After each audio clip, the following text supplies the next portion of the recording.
incredibly challenging boss battles, No! That's so a cool. multitude of weapon styles to master, No! Stop turning me into this stupid thing. and the inability to go into the sun. Welcome to V Rising. I have been challenged by Stunlock Studios, who sponsored this video, and I have to beat every boss in the game to achieve 100%, and I've only been given 100 in-game nights to do it. Now, I've never played V Rising before, but it's been a ton of fun to check out with their version 1.0 that you can grab on Steam now using the link in the description. For now though, my journey starts where most journeys end. Waking up in a coffin. At the start of night 1, as I began to run around what appeared to be an old tomb, breaking some of the vases and lights while I learned the controls and my abilities. Oh, I can become a ghosty boy. I ran up the steps where I was able to exit the crypt and emerge into the cemetery. I was going to have to find out how to survive in this new world, and that started with the need to take out a skeleton blocking my path. Dodge. Whack. Yeah, get wrecked, boy. Oh, there's two of them. Oh, a rat. Oh, I've picked up the rat. Killing the third and final skeleton gave me enough bones to complete the first set of my many quests to come, unlocking me the recipe to craft my first bits of equipment. Oh, I can make myself a sword. So the bone sword will give me 5-1 physical power and bonus damage to vegetation. Hello, sir. Do you cut as vegetable? With my new sword, I fought the group of skeletons on the next landing, even learning you can destroy most of the environment around you. But then when I went to keep moving, I spotted something. Oh, that looks like a big guy over there. Rotting ghoul. Okay, wait, what can I do with the rat? Consume to gain a small amount of blood. Alters your blood type to frailed. In V Rising, not only do you need to manage your hit points, but you have to manage your blood supply as well. We all start to take a ton of damage. There are also different blood types and qualities, but everything in a cemetery is dead, so they don't have blood for us to harvest. I'd also collected enough bones to make the ring, which gave me a small boost to spell power. Oh, I've unlocked the spell. Shadow Bolt. Launch a projectile that deals 170% magic damage and inflicts leech. Pew! Ooh, that does a lot of damage. Whack. There we go, and we unlocked another new spell. In V Rising, there are a ton of these spells you can unlock, including ones from the variety of magic classes like Illusion, Chaos, and more. I'll have to master the use of these in order to beat some of the bosses later on. Blood Rites, however, works as a block. Okay, hit me. Okay, that's cool, so it's like a parry ability. I turned my attention towards the rotting ghoul, who I took down fairly easily with my block, blast, and swing. There was also a stone coffin here I could loot. Ooh. I got some bones, some wood, some stone, and a crude ruby. Feeling like I was ready, I now just had to find my way out of this graveyard. There were more skeletons and ghouls I had to fight my way through, slowly getting used to the controls, when I found the gates to enter the Farbane Woods. West, east. Eeny, meeny, miny, mo. Let's go east.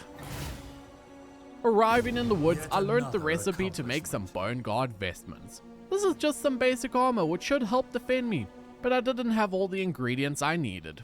I quickly killed the deer for its hide, but then ran for its only to see a wolf. It leaped into battle trying to attack me as I swung my sword to keep it away until its friend joined. Oh, there's two of you. Take you both on. Oh, I could feed.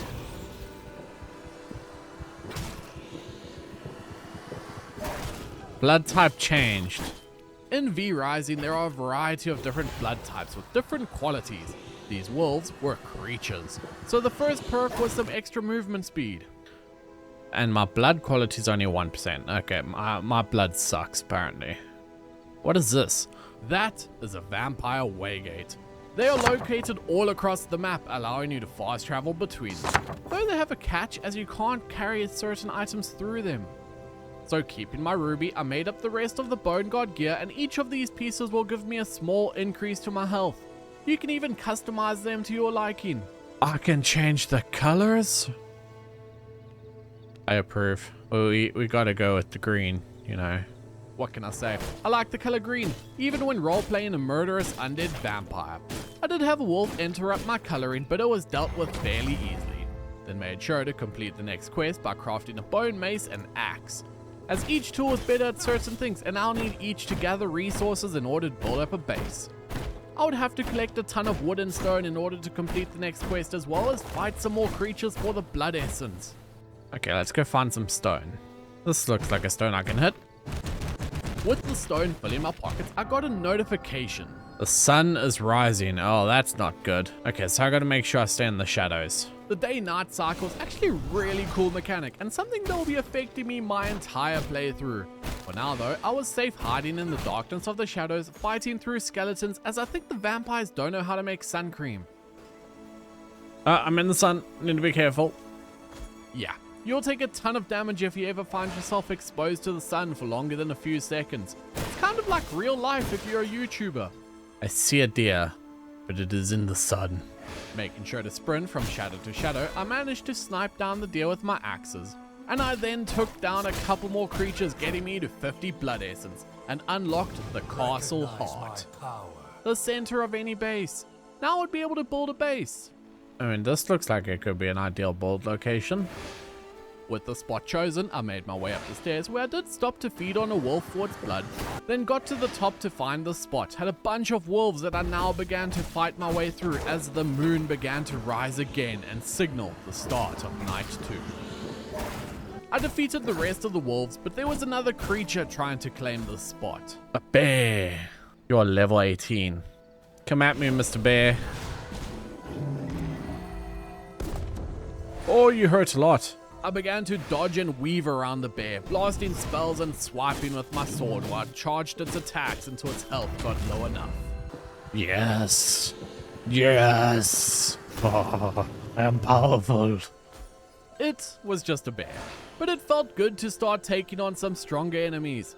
I then crafted some salves which can be used when not in combat in order to heal up. And I can also do blood mend, Sanguine regeneration. where I heal myself using the blood I have.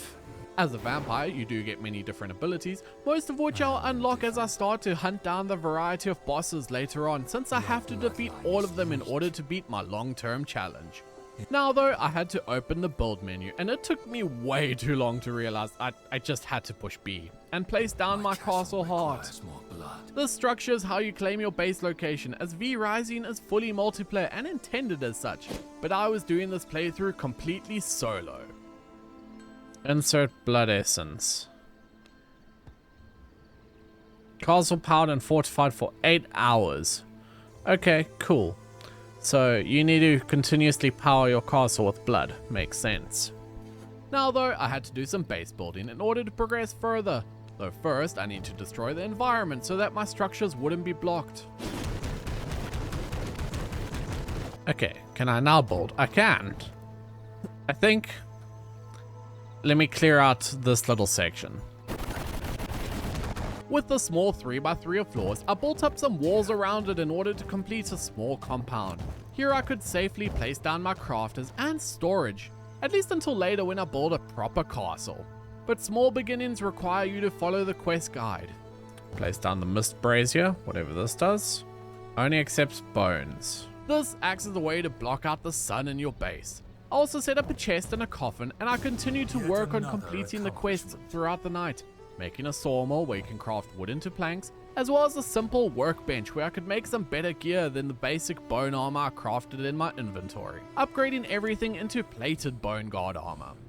It was also not just armor, but some reinforced tools as well. Since I needed planks to make it, I first made the axe, which I put to use chopping down a bunch of trees, making the reinforced bone sword, and then the blood bone ring, pushing my gear level up to 20. Unlocking the ability to do blood tracking. This ability allows you to sniff out specific bosses and hunt them down for unique unlocks and rewards, since it was time for my first hunt. Alright. Looks like we gotta hunt Alpha, the white wolf. I followed the blood trail all the way, eventually arriving at a cemetery. Oh, what are these guys? Skeleton crossbow. These were much tougher than the first skeletons I'd ever fought, but with my new gear I took them out. Okay, so it looks like we gained some stronger enemies now. It's a crow. Die, crow. And feed. What is up here? Oh, this place is scary. Oh! I'm out of here. I'm running. I'm running. I'm leaving. I'm sorry. I didn't mean it. Yeah, I thought it was best to just keep running and see if I could find this alpha white wolf. Running along the path until in front of me there was a human patrol. I attacked with my shadow bolt, dealing huge damage before draining the warrior's blood. I took the others and could see across the water this appeared to be a camp of some sort, but it wasn't my mission at the moment. We're not here to murder the humans. Yet. Then a little ways away I found it, the wolf den. I opened fire with my shadow bolt, starting the battle with Alpha, the white wolf.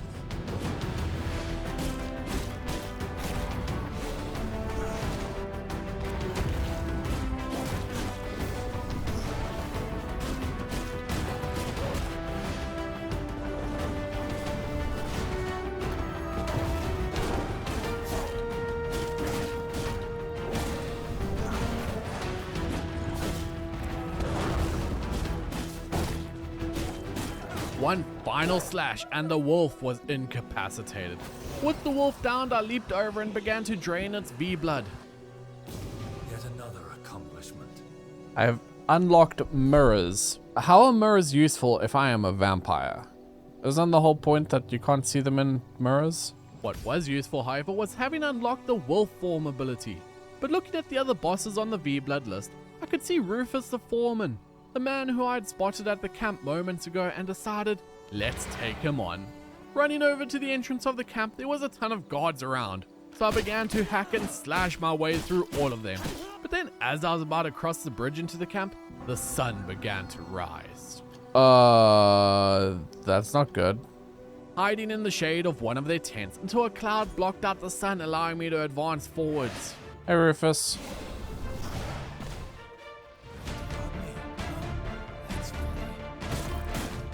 I wouldn't say rob. Okay. Does it count as rob when it's your blood? Like, I want to steal your blood. Does that count? I took out most of Rufus's friends while hiding in the shade, avoiding the sun as much as I avoided his crossbow bolt, weaving in and out while he fired bolt after bolt, launching nets to try and trap me in place, calling in friends to help him out, all while I learned his multiple moves, dodging what I could and trying to block what I couldn't, until I dashed behind him and struck him down, defeating him. What the hell are you? I'm your worst nightmare. With Rufus dead, I checked what other two bosses were on this tier, Healy and Errol. Picked one to start making my way towards them, running along the roads as I took down some human camps. Hey guys, how you doing? Making sure to refresh my blood supply, this time gaining the warrior blood type. Then along my journey I ended up at an unusual camp. Shady merchant camp. It was unusual as they didn't want to kill me. I guess capitalism doesn't mind even vampires. I didn't have any money, so just kept moving until I arrived at the next camp, then checked out the guards. Rogue 73%. Oh, I need your blood. I began to knock them out one by one until I singled out the rogue, wounding him, allowing me to drain him of his blood. This was the best quality blood I'd gotten yet, achieving the first 3 tiers of rogue with some extra crit damage, movement speed, and cooldown on my veil spell. It made me feel strong. Then entered the camp fighting past the guards when I saw they had some caged tames I broke free and killed. Pushing deeper into the camp when I heard a voice. We've got one chance to run. It's going to get a lot more difficult in a moment. It's Drow Ranger. The fight with Keely started and it felt like I was fighting Drow Ranger from Dota. Just shut up, mate. I need dust of appearance. But I slowly hit attack after attack. But so did she, getting me low on health. So made sure to grab the health orbs she dropped and headed back in. And it was a fight for the ages. But one final blast from me knocked her down. I stepped up.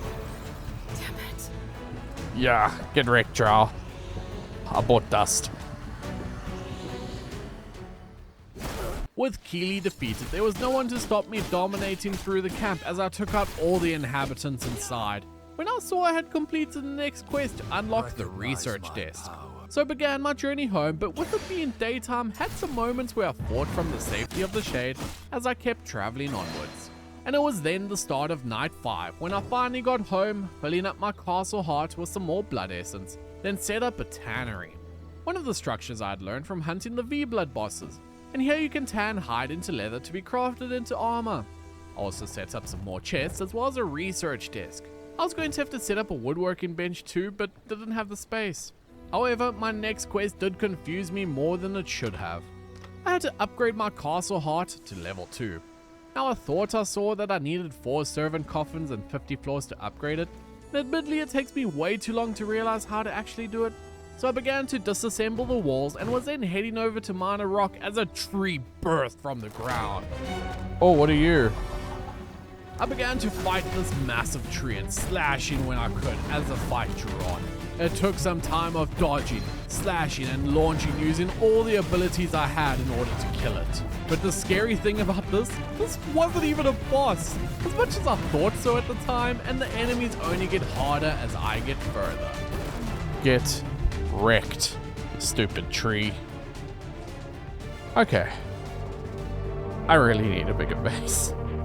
Alright, if I'm going to expand my base, I need to clear out all of this.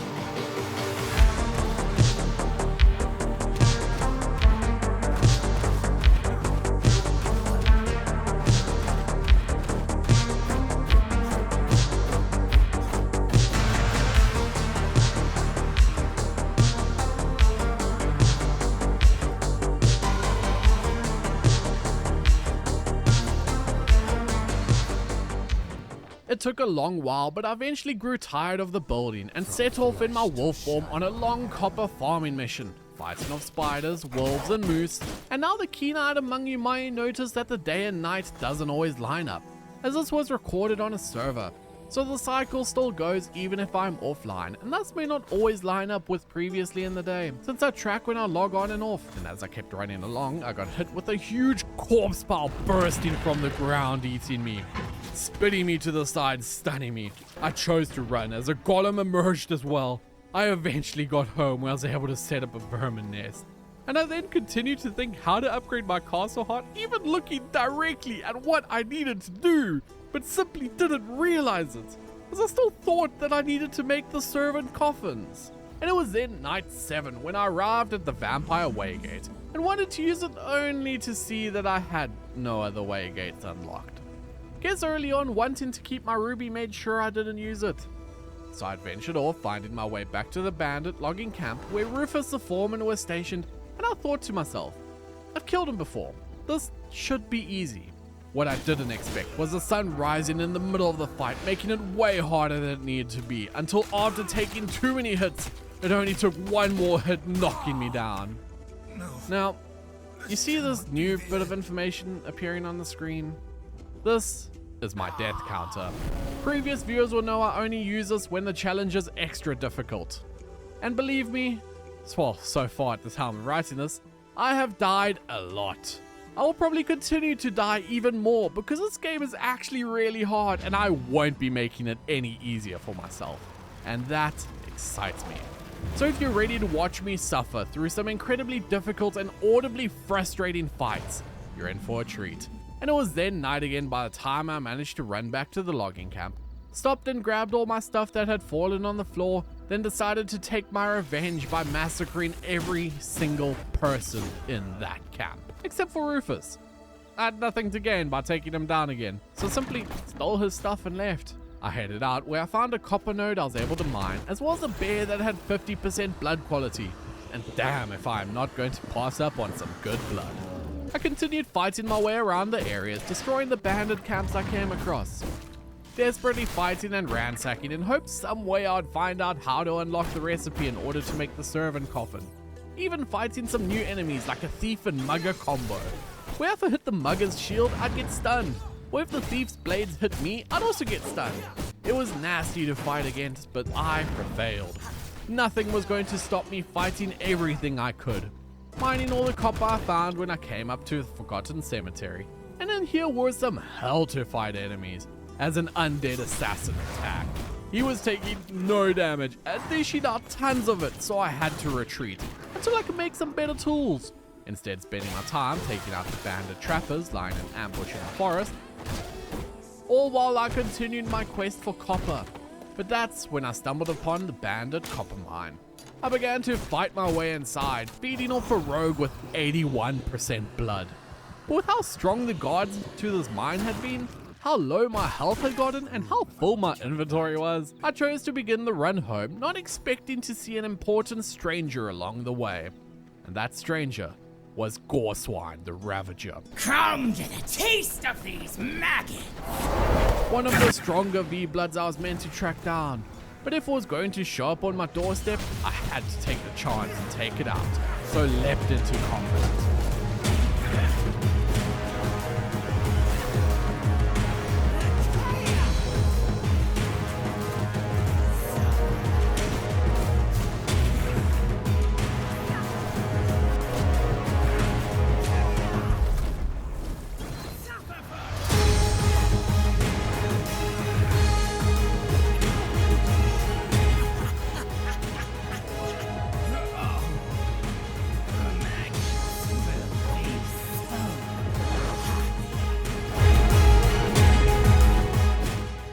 I finally hit the last blow on the White Wolf, knocking it down. Ooh, that was close. Double boss on like what? Day 10? And it was in fact only the end of day 8. Once I got back to my base, I saw the vermin nest had attracted a large grouping of rats. So at least now I had a sustainable supply to be used for blood or healing if I needed it. I then checked what unlocks I'd received from defeating Goreswine before I set up an altar of recollection. You can use this to reset your magic skills, but I desperately needed some upgrades, so using the thread and leather I had been collecting started to make myself a set of Night Stalker armor, which gives a decent boost to my total health points. Can I just say, I thought I looked really good. I also made myself a copper sword and a scarf. Oh, there is cape physics. I can get a cape. Whoosh. My sword also was stronger than I first realized, with some extra abilities. The sword comes with a spin attack? I am the Juggernaut. But at this point I was feeling pretty lost in terms of progression. So what I decided to try was simply craft one of every structure, like some crop plots where you can grow different plants, and this grinder that makes you a variety of stone resources. I did need a little more stone though, so smashed apart a nearby rock in order to set up a tombstone, all while doing some fantastic singing. 'Cause I'm a smooth operator. Smooth operator. And this tomb allows you to summon skeletons, so you can have an everlasting supply of bones. Pretty useful. But then the moment finally happened, where I had another look at my castle heart. I am so stupid. Yes, I was. But hey, at least now we can progress. I first though had to smelt some more ingots, then headed over and upgraded my castle heart to level 2, unlocking the next quest. Yet another accomplishment. Complete a castle room by laying down floors and by constructing stone castle walls around it to generate a roof. What do I need for that? A stone brick? How do I get stone brick? It took me a few moments to remember that you make it from a grinder. Well, I guess I'm going to need to go get some stone.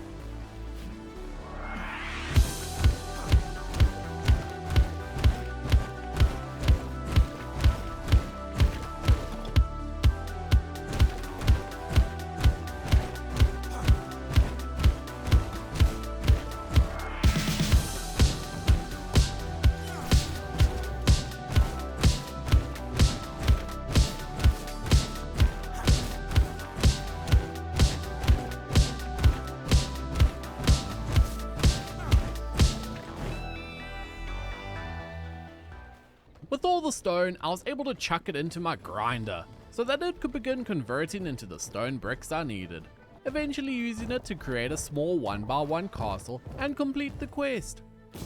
Yet another accomplishment. I wanted to build a bigger castle, but I wasn't going to do it in this base location. But with the castle completed, I unlocked the Waygate. I did first need to munch on some of the hearts I had as I'd completely run out of blood, and set up a waygate to achieve the next quest, showing me my next goal. And there it is. Unlock servant coffin. Yeah, I had wasted way too much time early on trying to figure it out. I was short of the gems I needed for the stone coffin, so set off to smash a gem node apart, creating my brand new sleeping chambers and respawn point. I am awake once more. I then set up the servant coffin, as this will make my life much easier once I can start fully using it. Then set off to find a human that I could make my servant. Arriving at the camp where I had previously fought Rufus and shot my mind control blast at him, but they had no effect. It was a pity. I wanted to take him under my control, but I guess you're not allowed. So I instead took over a nearby rogue, only to now realize I had to walk him all the way home. I suddenly regret having gone so far to get my human follower. Finally though, we made it all the way home, where I stuffed the human into their coffin for their mind to begin converting into being under my control. But I had much larger plans, as I wanted to look into a new base location, so traveled out using the waygate to begin exploring. And I did end up finding another cemetery I thought I'd try to fight through. Fighting floating skulls and giant crows, healing up using my blood powers so that I could keep smashing the skeletons that were rising from the graves en masse. Until finally I was about to ascend to the next level, as my path was blocked by an undead assassin. I began to fight with my sword in hands, dodging his attacks, but then a second one appeared. I am not strong enough to do this place yet. I need to just leave. But yeah, the Chaos Archer. That is another one of the V blood bosses I need to take down. So I followed closely behind her, then made sure to heal up with my blood powers, then ran in to fight. She immediately began to launch chaos bolts at me while I snuck around to dash behind her, swinging my sword. We were evenly matched as I dashed around dodging her bolts, slowly slashing at her life pool with my sword, until she began to launch bolts into the air, turning the ground into pure chaos energy. If I walked into that, I would take huge damage, so made sure to avoid it as I fought through her damage until finally one more spin is what it took to bring her down, allowing me to freely drain her blood, giving me a variety of new unlocks. Longbow. Leather bag. Leather working station. The Devourer. I thought it best to have a look and see what other V-Bloods I could track down, and settled on Errol the Stonebreaker. Running down the roads until I arrived at the Bandit camp. Errol. I'm here to meet you. Have you guys seen Errol? There was a couple guards blocking the entrance to the copper mine shop that I descended down to search for Errol, fighting through the guards and workers hunting for him. Errol. There's Errol. Hold on, Errol. I got to deal with your friends. And then I'll be right there. I'll be right with you. Don't mind me. Ignore all the commotion going on up here. It's not important. Hey, Errol. You there? I'll just handle you myself. I'm trying to chat to Errol. None of you are Errol. Can I talk to Errol, please? Oh, Errol. Can you not, Errol? I'm just trying here to have a friendly conversation. I just need to suck your blood. Don't mind me.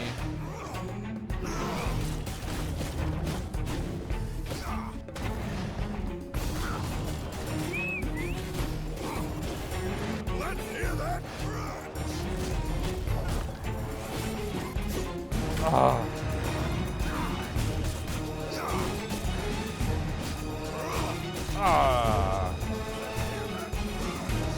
Yeah. Let's hear the crunch.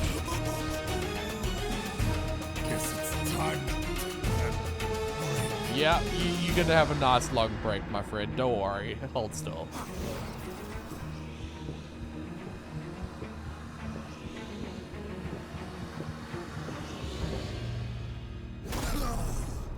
With Errol dead, I took my time clearing up some of their copper nodes until I ultimately began the run home, as my servant was almost fully under my control.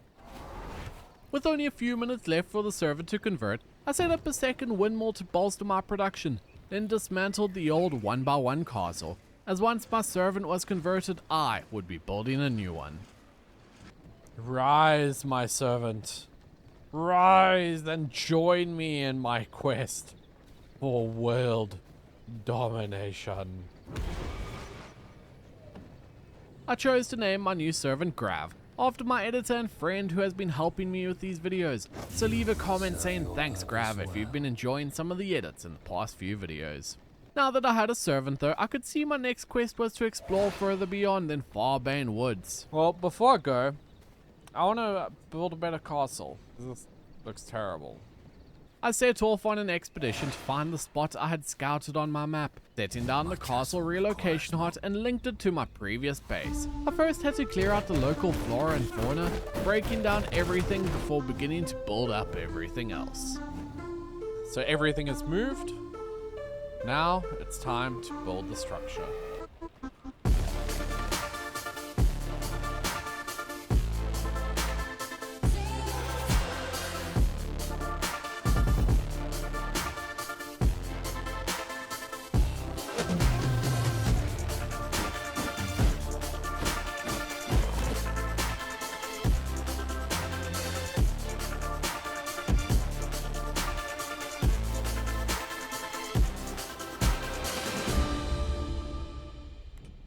It took an entire day, but it was done.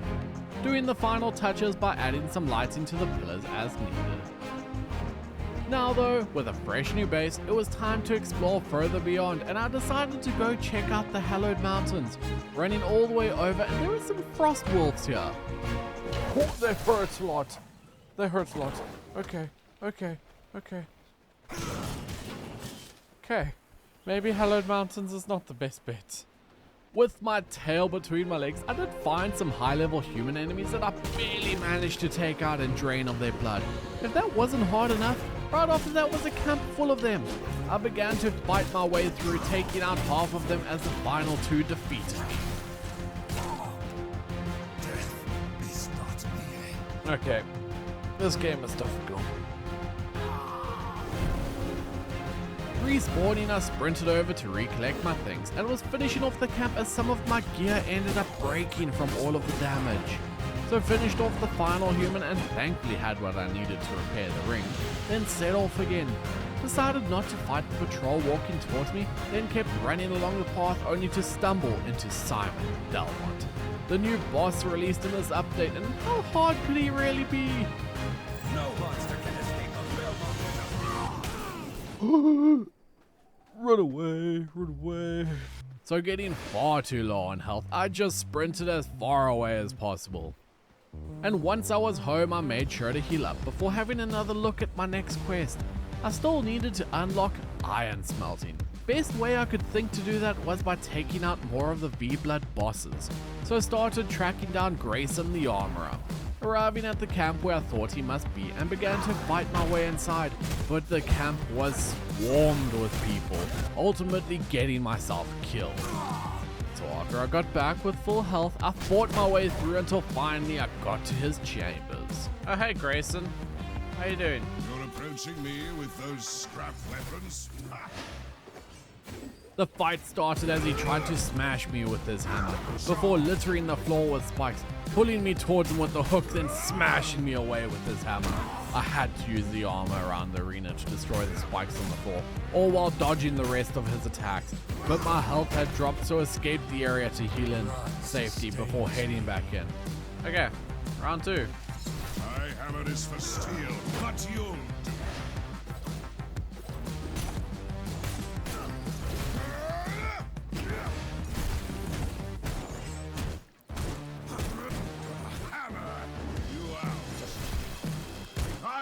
the tool for the job! You can't stop! The hammer! You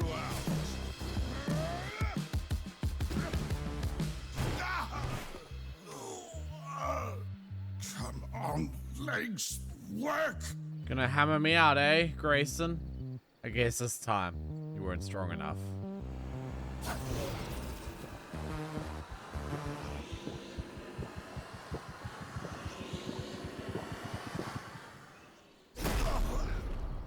After what was a really tough fight with what's probably the worst ending line ever, Grayson was defeated.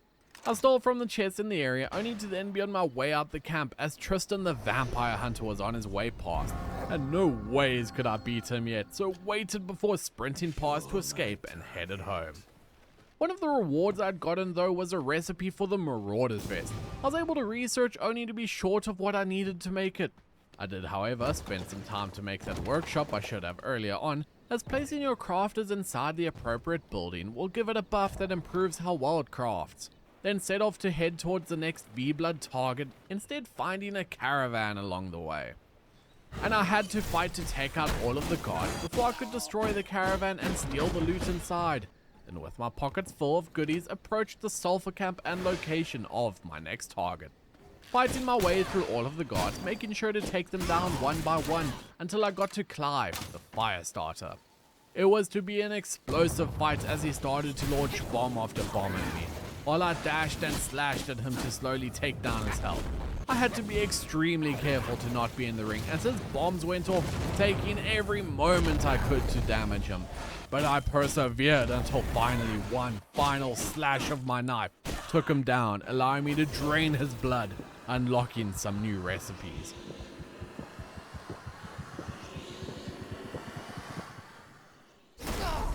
There was a few more guards I took out before I left to begin the journey home. At the castle I made sure to unlock every recipe I'd collected. Then made myself some new pieces of Shade Walker. It was on the same tier as some of the Marauder stuff I had, but I liked the crit chance. Then with my gear I set off on what I thought would be an easy V-Blood kill, but it would turn out to be my toughest challenge yet. And that was to fight Finn the fisherman. I've been discovered, but you won't take me alive. I wasn't planning on taking you alive, sir. See, what attacks you got? Come on, show me what you got. Oh, that's bad timing. Your weapons are nothing against my rod. I mean, I'll just cut the string, I guess. I'm one with the water. Run and summon the swarm. This man just fished out some piranhas that are now coming to eat me. What? I brought out pufferfish? Huh?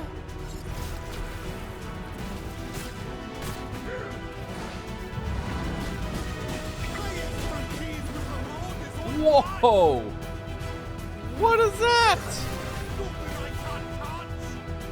I believe you. I believe you freaking brought out a sea serpent? My dude! I feel like your skills are wasted as a fisherman. Your weapons are nothing against my rod. Use the toll of the seaman. I'm gonna need both hands for this. Hope you're hungry. My expertise with the rod is unmatched. Hope you're hungry. I'm gonna need both hands for this.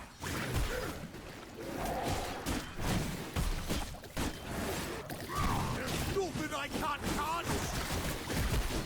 Oh! Oh! Run away! We're gonna have to try again. First, didn't go so hot. I'm gonna be honest. I'm gonna be real with you peeps. Didn't go so hot. Seaman.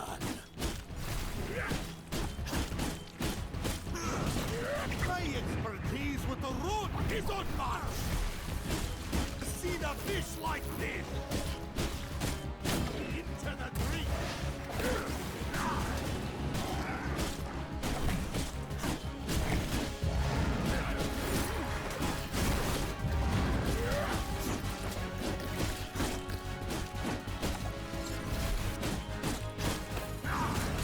Hope you're hungry.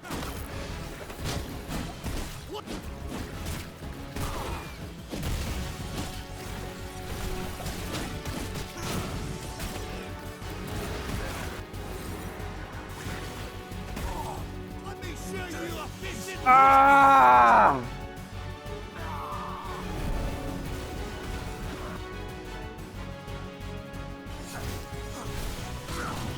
Hope you're hungry.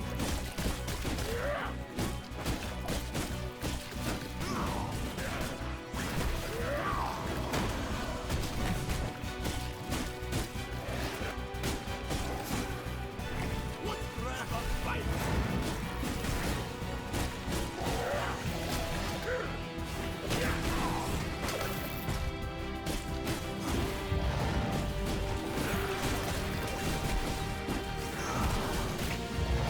Oh, you breed on another serpent! This is not okay. I feel like this fight's getting harder. Oh, fuck it. I gotta leave. I gotta leave. I don't want to die again. I'm not. I'm sorry. I'm sorry, Mr. Fisherman. I'm sorry. I need new spells. After leaving the fight and healing back up to full health, I decided I needed some different spells. So went through all the spells I could use to which ones would help me the best to defeat Finn.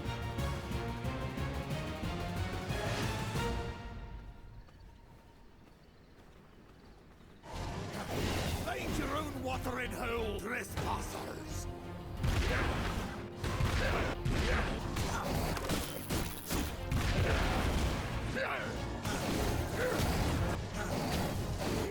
My expertise with the road is unmatched!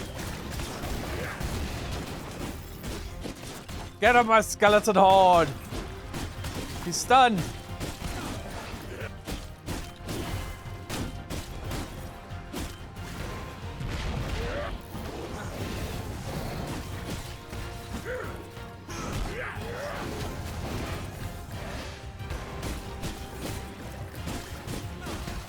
Okay, we're doing good, we're doing good. The damage is high, the damage is there.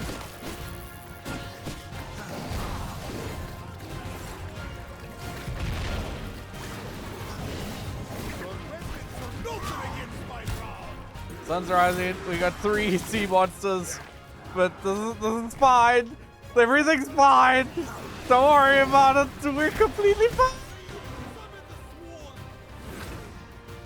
Ah! Ah! Ah! Ah! My expertise. No! Take me deep. Damn it, that was so close! Ah! Finn was finally defeated. Many grueling attempts, and honestly, I don't even know if dying as you kill him counts. But if you think it counts, make sure to leave a like on this video or comment why it doesn't count. That way we can see, but let's keep going as there's a whole lot more bosses for me to defeat. Yes, I am never going to die again. Fighting down the paths, I came up to a bandit camp with some high walls surrounding it and a gate. Price bear form or explosives? Now thankfully I had defeated Clive the Firestarter, so I was able to make explosives. I did need to find my way home though, where I did grab a quick blood refill from one of the rogues. Then headed into my workshop to begin smelting some sulfur. While waiting for the sulfur to smelt, I had a look at my vermin nest and saw this is actually how you summon one of the V-Blood bosses. So thought while I was waiting I should take it out. Hi, Nibbles. I began to slash at the oversized rodent with my sword, blocking its attacks with my necro shield and taking out its minions before it could overwhelm me. Nibbles was bringing in dozens of rats and causing large explosions I had to avoid. Slowly but surely I worked my way around the fight, deal as much damage as safely as I could, but Nibbles was relentless until finally one more hit took him down. Sorry, Mr. Nibbles. I needed your blood. With Nibbles defeated, I unlocked a peculiar ability. I can be a rat. I'm a little rat. So I guess that's useful. With the sulfur that it smelted, I set up an alchemy table and look what I needed to make the explosives. Sulfur, planks, whetstone. And then I can make a minor explosive box that I can break into that camp. Whether or not I should be. So with the shopping list of ingredients, I set off where I had a look in a cemetery to see if I could get any here.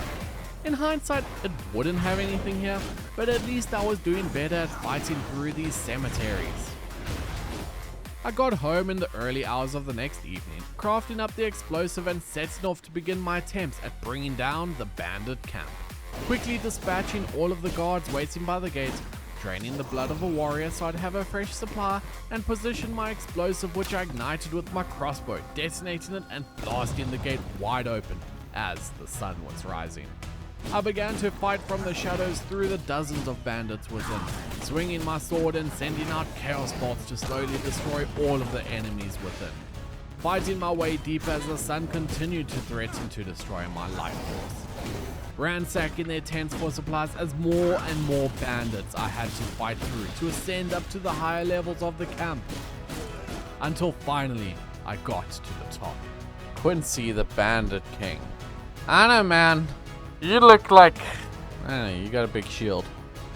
Give me a moment. Not the wittiest of openers, but after healing I was out of blood, so jumped down the hill to take out some of the extra guards I drained of their blood before walking back up the stairs. Alright, Quincy. Let's Another dance. nut when my belt has arrived. Whoa. Okay, I gotta be careful of that.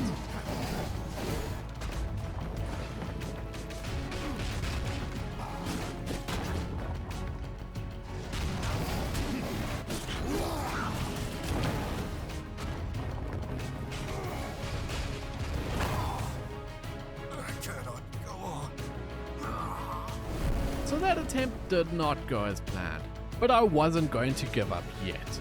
I got back to the camp and had to fight my way through all the bandits again until I got back to Quincy to start fighting for round 2. Okay. Let's do this. Make this a story worth telling.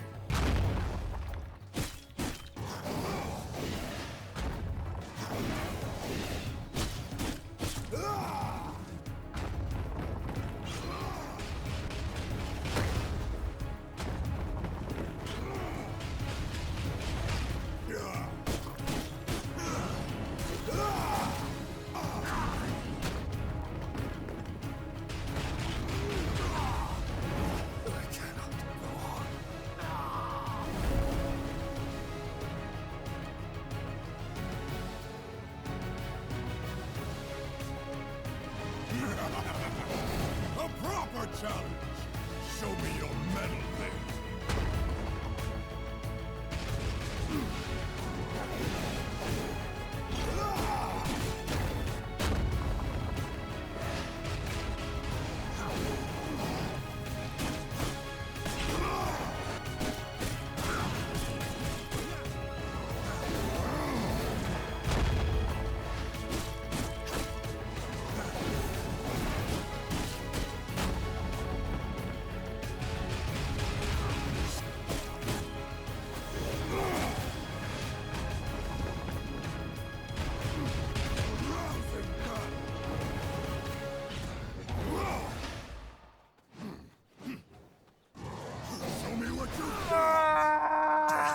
It's not the end.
I had tried and failed so many times that something needed to change.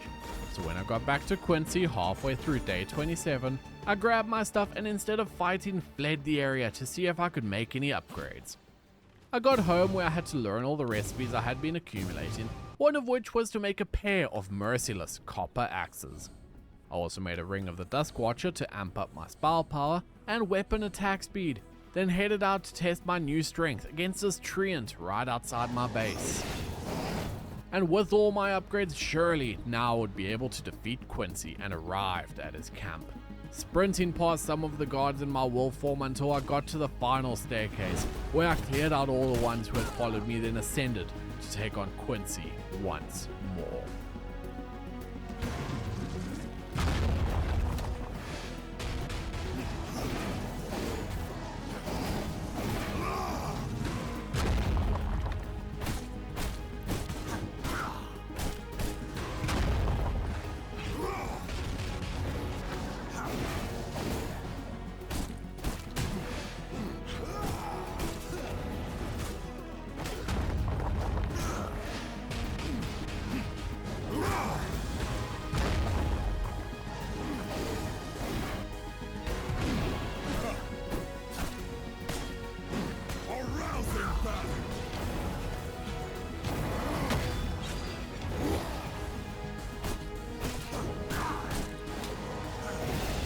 Gotta be careful. Okay. Okay, this is not good. This can't bring me down. I'm so stressed.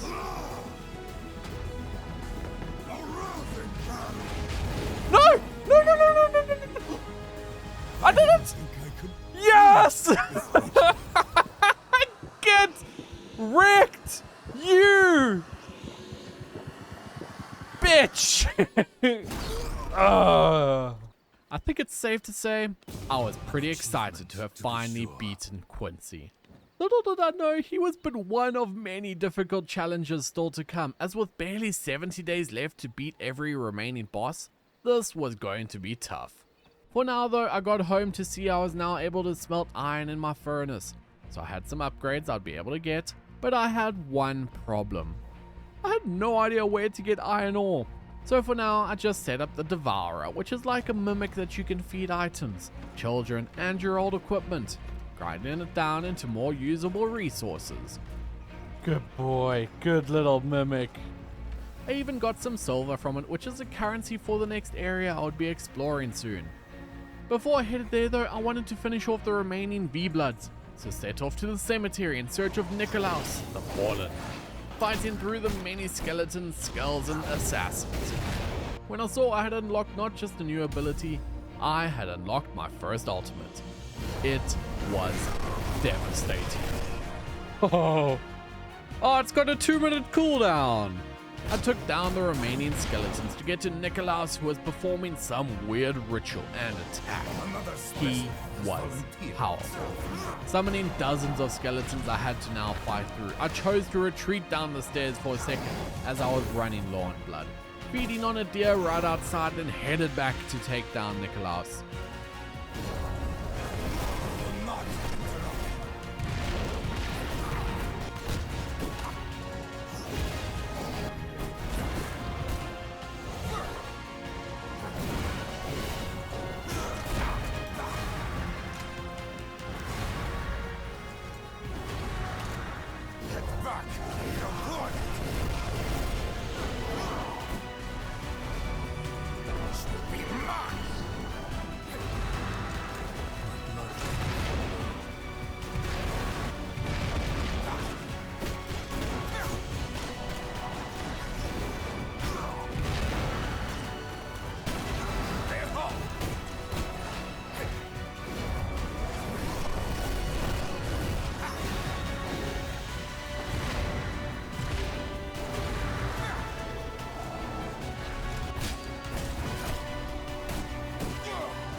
Haha.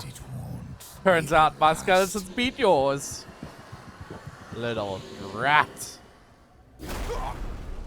With Nicholas dead, there was only 2 more V-Blood for me to hunt down, and one was Kodia, the ferocious bear. So ran across the map until I arrived. Hello, Mr. Bearsley.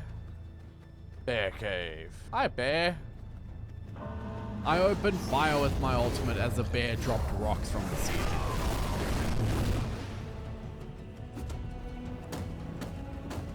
I quickly brought his health down to 50%, but I wasn't prepared.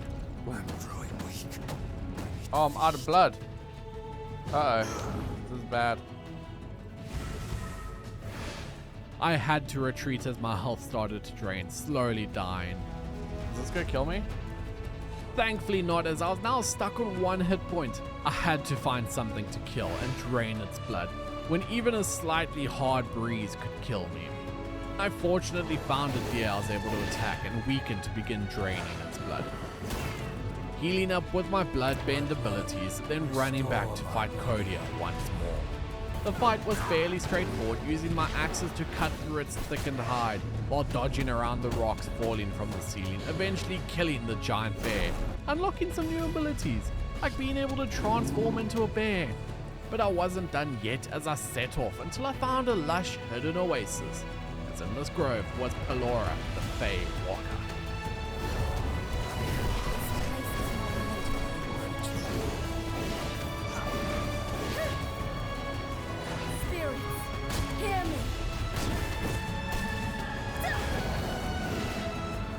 Blood moon. Oh, snap.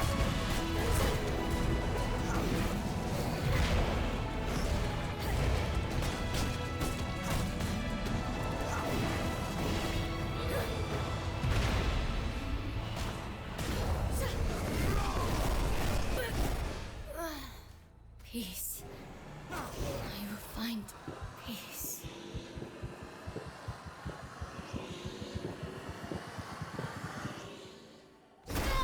And with Pelora dead, that marked the end of Act 1, and all the V-Blood bosses within it. I now would have to travel farther than I ever had before and fight some much stronger enemies.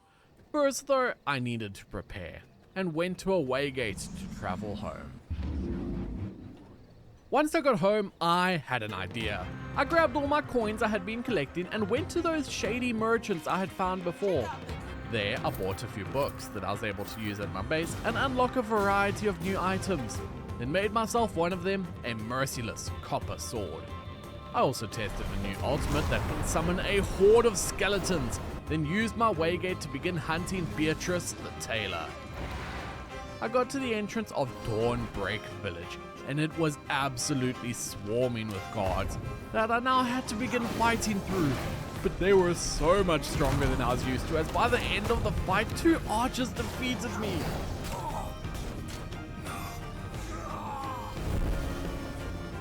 With another death added to the counter, as these are really starting to rack up, I got back to the village and began to clear out the guards as I spotted Beatrice, only for her to run away? I guess she isn't a fighter. But I still needed her blood, so kept taking on the guards to clear them out.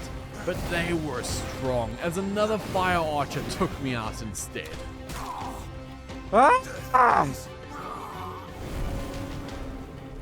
Yeah, I was pretty tired of dying at this point. I got back fairly quickly to recover my stuff, then continued my fight through the town in search of Beatrice. Grabbing a horse to search even faster when I instead stumbled straight into Christina, the Sun Princess. I will do as the light demands me. The fight was on, but she was way too strong. Oh, gee, go away. You hurt. You're not who I wanted. I wanted to kill Beatrice. I desperately fought to escape, managing to get out of the town where I could heal up a bit and headed back in. But Christina had followed me, so I had to fight. But as I finally felt like I was making progress, another patrol showed up. But she was still simply too powerful, as I had to escape. Okay. I'm in pain. I ran to escape the town, running straight into Beatrice hiding behind the building. So I leapt in to try to take her out, chasing her down as the guards rushed to her aid, setting me ablaze as I barely escaped with 1 health point. but my blood reserves were completely drained. So I hunted down a deer only to spot Christina walking alone down the road. This was my chance. It seems you need to be treating this like any child. Fighting desperately as she fired her sunbolt, and the fight was close but tipping in her favor, with the sun starting to rise, causing me to have to abandon the fight or risk dying once more. I needed upgrades. I needed iron weapons. So I set course to head towards the haunted iron mines. I had to sprint past the guards at the entrance, but they weren't guarding the mine. They were stopping what's in it from getting out as a horde of skeletons attacked. I was making good progress, but I wasn't the only one in this mine as Meredith the Bright Archer's patrol emerged from the mine. Why every time I'm trying to find someone else? Go away, please! Please! I'm not ready to fight the alpha shit. Waiting off to the side and hiding, I saw Meredith walk past as I headed back in. Starting to smash as many iron nodes as I could, not realizing they had followed me in. No, Meredith, please! I'm innocent! Woo! Not wanting to lose a bit of iron I had mined, I snuck out the mine, running straight past all the dangers, until I finally got home for all the iron to start smelting. But I did not have enough. I needed to go back. So in the early hours of next evening, I was outside the mine again, and there was a strange robed figure walking around. That was actually a skeleton that appeared as I killed it, but I needed to start fighting my way into the mine. And I could see something had come through here defeating the skeletons, so I had an easy time mining some iron in my bear form when I spotted another V-Blood, Krieg, advancing towards me as Meredith came around the corner and attacked him. Their fight was brutal and way out of my league, as when I even tried to get close, the minions absolutely destroyed my health pool. So I kept my distance, dodging around the edges until Meredith got low, and I tried to snap the kill, staying careful until one stray hit from Krieg took me out. What? No! No! This is not fair! I respawned and ran to get back, finding Meredith knocked down outside.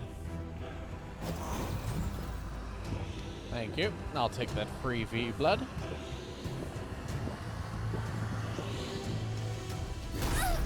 But this didn't help me much, as I still needed what I came here for, iron. So I began to fight my way through, mining what I could, even spotting Krieg in his lair at the end of the cave. But I made sure to mine as much iron as I possibly could, and as I got to the final ends of the dungeon, saw the new Meredith was already back and in the mines searching for Krieg.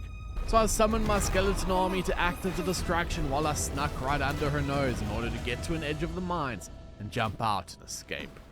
Heading home to the safety of my castle, setting all the ore to smelt, while I set up a paper press and even moved Grav to sleep indoors instead like a good master. I also built a small room that I set up to be my new forge, placing multiple furnaces and some storage for all the ore and ingots, but I was short of sulfur. Thus I was back to the sulfur mines, fighting through dozens of guards in order to mine the nodes I needed, taking out Clive like it was nothing until my pockets were completely full and all the humans were sent to hell. Mining for so long that the sun even began to rise, but I was pretty decent at sticking to the shadows, and finally getting home only to find Grav busy fighting a bear, so made sure to help him out. Can't be losing my servant now, can I? With all the resources refined, I set up my smithy and crafted myself a pair of iron axes. They were so much fun to use. With the new attack, I knew I had to test them out against something that had given me troubles, and headed out to Dawnbreak Village in search of Beatrice once more, wasting no time breaking into the town as the guards rallied up against me. I sliced through them quickly and efficiently, taking some high damage, even getting down to 1 health, and forced to use my blood men to heal up when I spotted Beatrice again to start chasing her down. I had to follow her from house to house as my axes ripped through, finally knocking her down so I could drain her blood.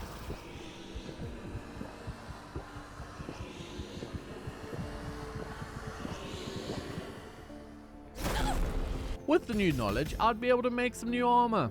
So stole a horse and made my escape out of the village. But as I was galloping down the paths, I ran straight into Christina once again. There would be no fleeing this time as I attacked with my axes. blocked with my shield, and summoned my horde to help take her down and drain her of her V-blood. Take me, light.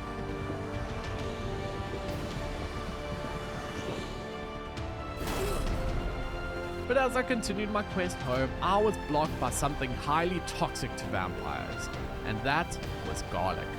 Garlic in this game will weaken you the more you are exposed to it, so made sure to get far away to the safety of my castle. And with some more iron that had smelted, I made myself an iron sword, and set up the loom to begin working towards some new armor. Except, I needed cotton.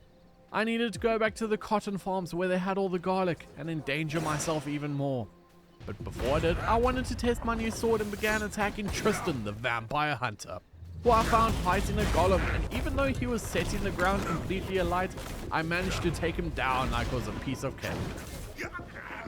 Even claiming his hat as my own to prove my worth. But just nearby, I found something exciting. I found a warrior I was able to weaken and drain of his 97% quality blood. The enemies were truly getting more powerful.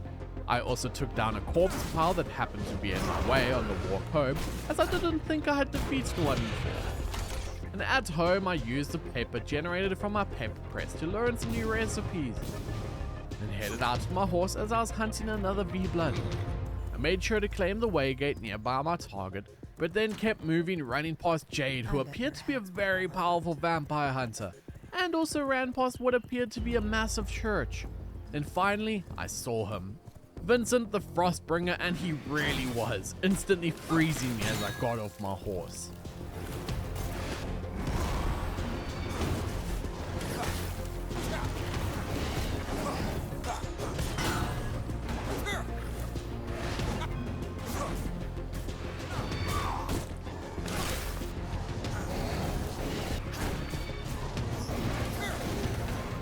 I feel a chill.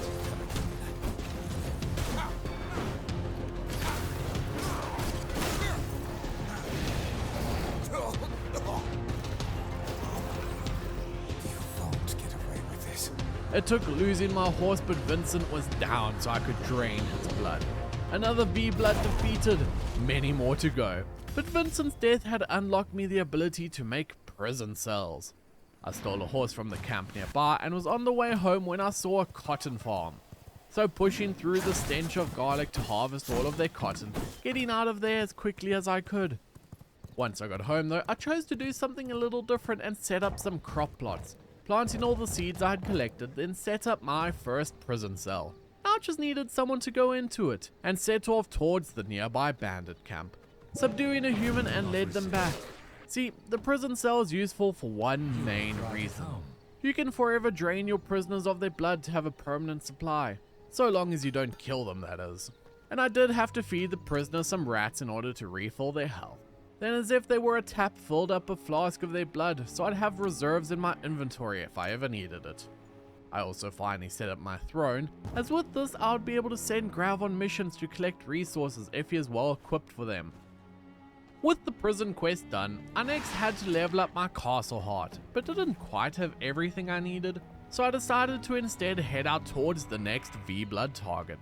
Even if some camps in the way did bring me pretty close to dying, but I pushed through, finally arriving at a large tower, and in the center was Maya, the Dark Savant. Don't touch anything!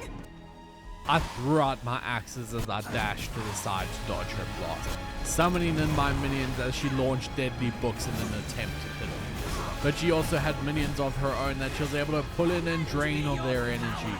Slowly but surely, everything in the room was getting destroyed as I kept hacking at Maya, avoiding the attacks. But then she launched her deadliest attack yet, smashing some books into me, beating me. It was going to be a long run back, so I stole a horse galloping along the roads till I got back to the tower, now knowing her attacks, and launched into battle. No one will hinder my research!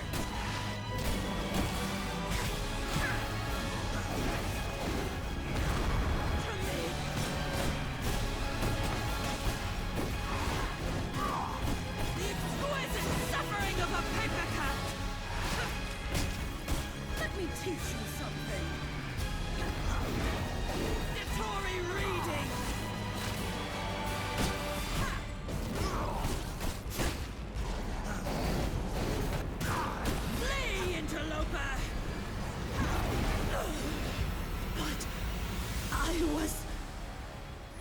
it. With Maya down, I drained her blood, completing the next V-blood for more unlocks.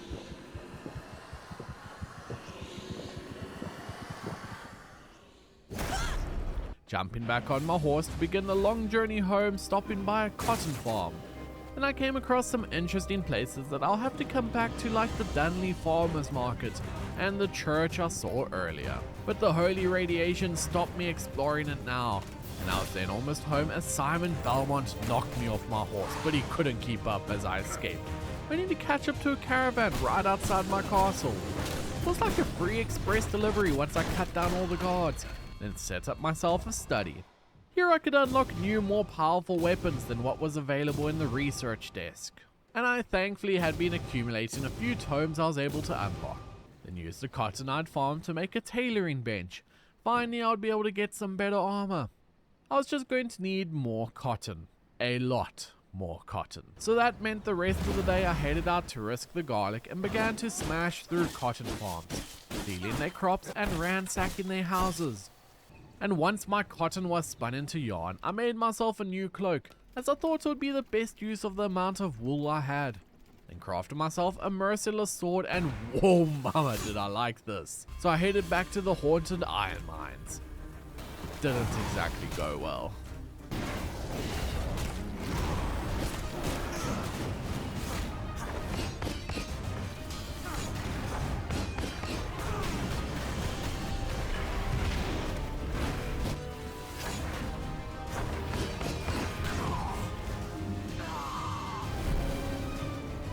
I got back to my stuff early the next evening and spent almost the entire evening smashing iron nodes until I ran back into Krieg. You will make a fine addition to my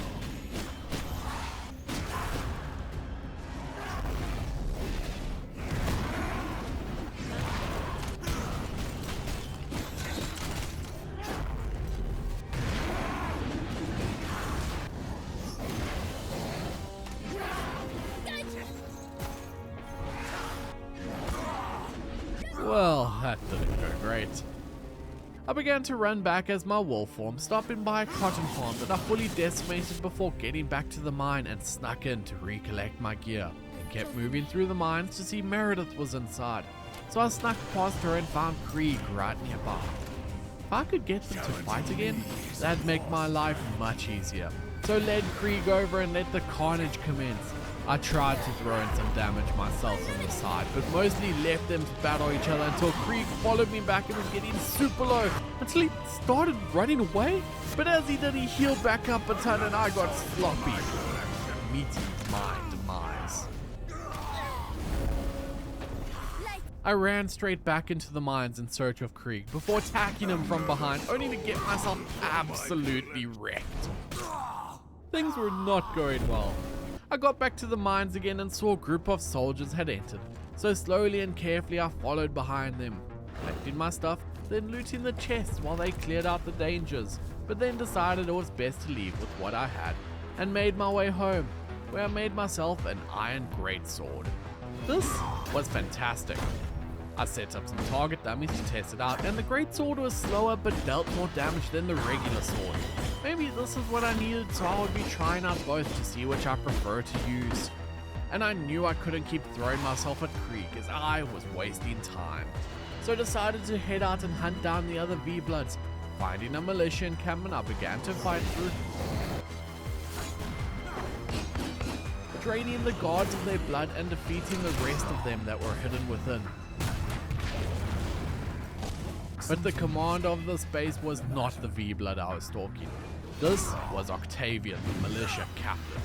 I had no idea how strong this guy was meant to be, so decided to be smart and left in search of the V-Blood I actually wanted. Arriving at a cemetery with the toughest skeletons I had seen yet, and they absolutely swarmed me. I stood no chance.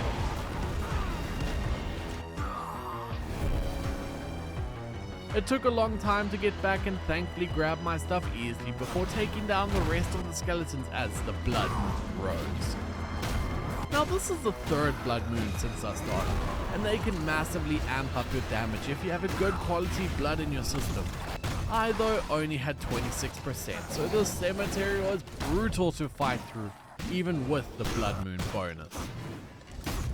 Making sure to heal before I descend the final staircase, where Leandra the Shadow Priestess was waiting for me. The brighter the light, the darker the shadow. I took out the final skeleton, and the time had come to interrupt her ritual, as she immediately summoned a ghost to attack me as I swung my sword. Using my shield, I was able to block her attack and then leapt over another one. She was tanky, but my sword was doing work as I weaved around her attacks, quickly knocking her down to 50% health as she made darkness engulf me as dozens of ghosts attacked. I needed to take her down soon, as another attack like that would kill me. So I summoned in my horde to take her on, soaking up some of her hits until I could finish her off. It's about to get a whole lot darker. I took some time to sit in her summoning circle, but figured this was just a waste of time and began to head home instead. I found a safe space to check my journal, and the next boss I was meant to take down was in fact Krieg. So this was going to be difficult, and began the run to the mine only to spot a rogue with 92% blood quality. But I didn't just want to drain his blood. I wanted to capture him as I took out all his friends before sapping his mind with my powers in order to take control. I now just had to run him all the way home, and I did find a horse to steal as we galloped through the sun and shadows till I finally got home, set up the cell and trapped him, destined to be my blood sack for as long as I could keep him alive. So set up my vermin nest to farm a bunch of rats as I would be needing them for food. Through my journeys, I had accumulated a good amount of cotton that I used to make some new armor, giving me a large boost to my health pool. I even gave my old gear to Grav, who I then sent on a hunt to see if he could gather any supplies. But for more upgrades, there was a whole lot more V-Bloods I would need to take down. And the next on my list was Krieg as I arrived back at the mines, finding him in his chambers and began to fight him.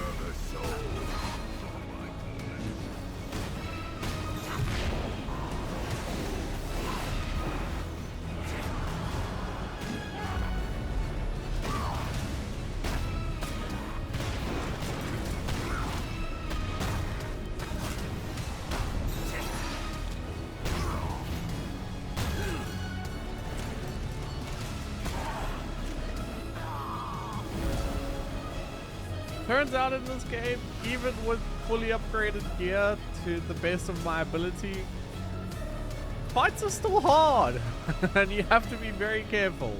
I entered the mines once more as night 50 began to start, running to collect my gear, then chased after Krieg on his patrol. For the ever-living! Meredith! Meredith, we need you! My Get him! faith is unshakable. You deal with the skeletons, I'll take out the big boy.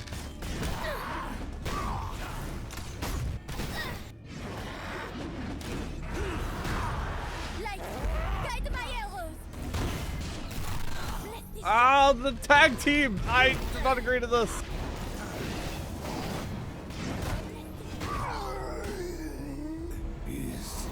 Give me your blood, and then I'll deal with Meredith right after. Bless this shot. Bad timing, Meredith.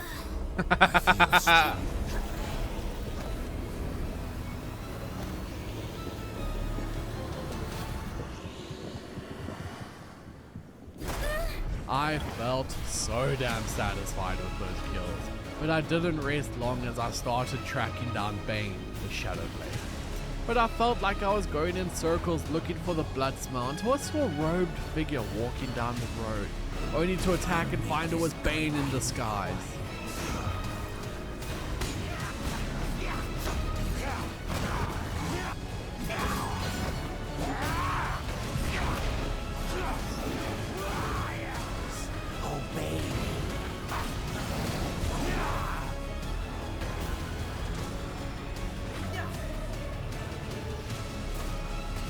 Oh, you're a vampire! Because you're fighting Jade. Dance. You're done. No, Jade! Fuck. I almost got her. Once I got back, I found Jade was still lurking around, so I had to summon my horde as a distraction while I drained Fane's blood.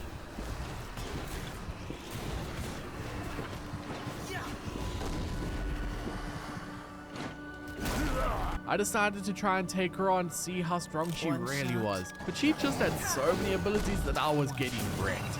I had no way to defeat her now and just ran to the next V-Blood, using one of their horses to gallop until I got to the quartz quarry. I fought my way past all of the guards till I got to the main quarters and made my way inside. Here was Grethel, the glass blower. Looks like I'm about to make a mess. And she absolutely destroyed me.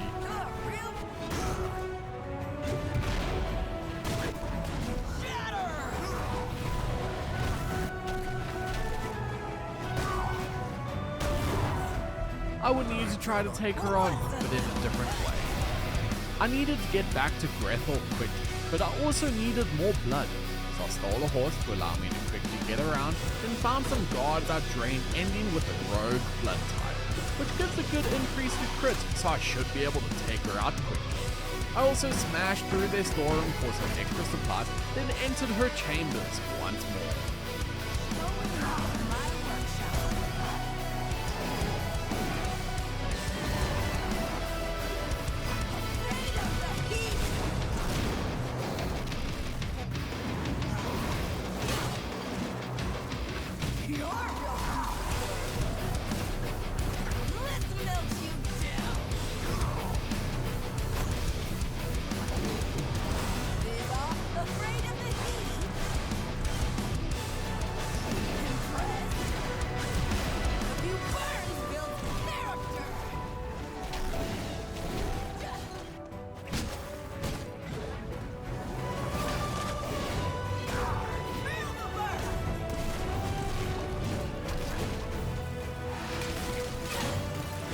It took one last attack to shatter her health pool, Get wrecked. allowing me to Finally. drain her blood.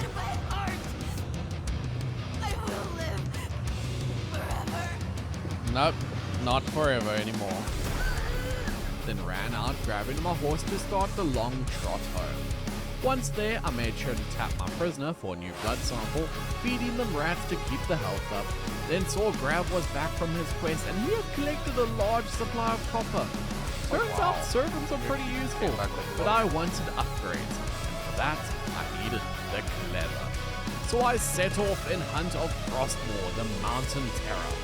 Arriving back in the Hallowed Mountains, an area that had scared me off before as I ran past the wolves and bears in my wolf form, only to run up one final hill and spot the massive bulky beast. Its ice attacks were devastating, and the snowstorm had called in harshly affected my strength, but I pushed through as I knocked it down, then drained it of all its blood, unlocking the knowledge of making thick leather, the final ingredient I needed for some much needed upgrades. While here though, I decided to hunt down another V-Blood, and headed north until I arrived in the ruins of Mortium, the land of the vampires. There was a structure guarded by some vampires, but I would have to come back to the stronghold of the undead as I kept tracking General Elena, the Hollow, finding her fighting off a horde of wolves, so I took my chance to attack. Hi, I'm not actually a wolf. Sorry to disappoint. God, the Legion of Noctum rises Oh, that's to my master's will. okay.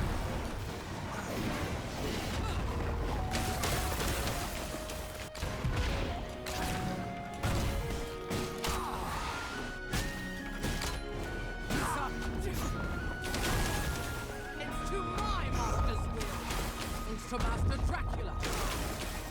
Master Dracula?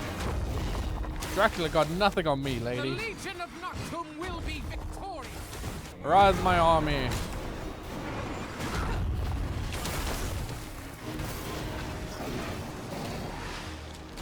And dead. I failed you, Master. Ha! Tell Dracula that I'm coming for him next. Well, maybe not next, but soon I'll come for Dracula. And with Elena defeated, she had mentioned a Dracula. So somewhere there was a much more powerful enemy vampire that I would need to defeat in order to prove I was the most powerful. But I only had 48 days left to do so.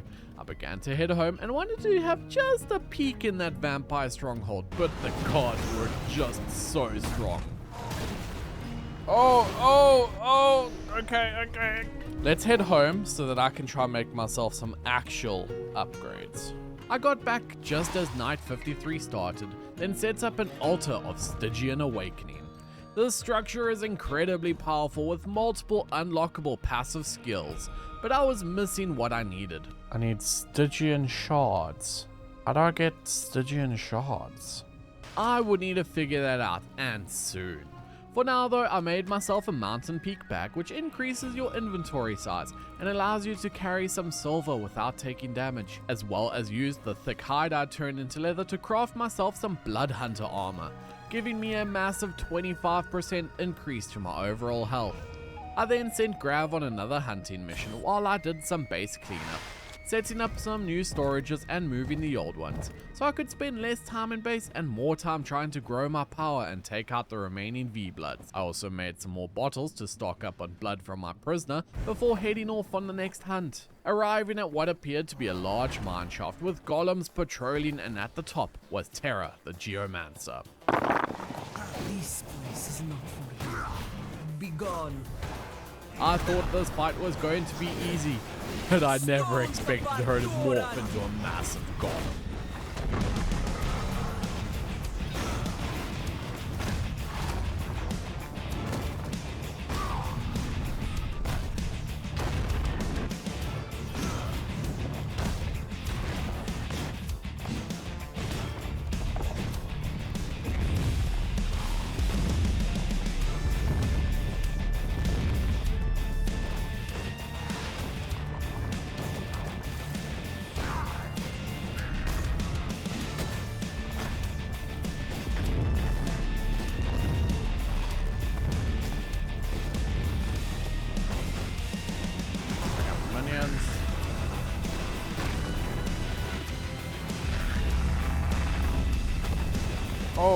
Oh, you suddenly go a whole lot faster. Okay.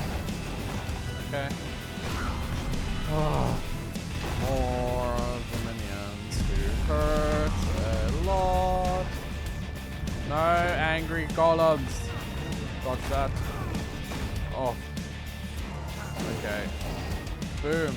I finally smashed her final golem form to be able to take her out, then drained her blood only to then see who my next target was. The vampire hunter who I'd struggled with before. My next target was Jade, the vampire hunter. First though, I headed home where I was able to upgrade my castle heart, completing the next quest, unlocking the Eye of Mortium. So I grabbed the resources I needed before setting it up in my castle. Now I just had to see what it did. Use your map to track rift incursions within the ruins of Mortium. Destroy these rifts to obtain ancestral weapons and Stygian shards. So this is how I get the shards I needed to unlock the passive skills. I definitely plan to keep an eye on exactly when those appear so I can get those shards. So I needed to be ready. I made sure to unlock everything I could at the study before setting up an artisan table and crafted a pendant of the warlock for a huge upgrade to my spell power. And with the new upgrades I set off and hunt, dodging patrols, getting closer and closer till I saw her. Sprinting past over the bridge to drink my blood vial, and I was now ready for battle. One shot, one kill.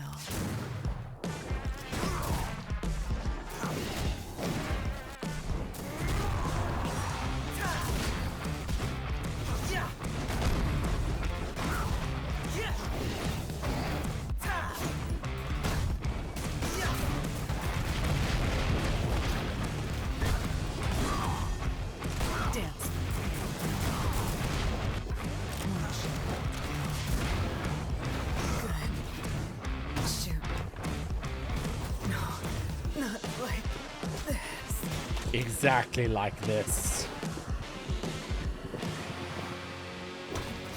And with Jade successfully hunted, I set my sights on the next V-Blood target.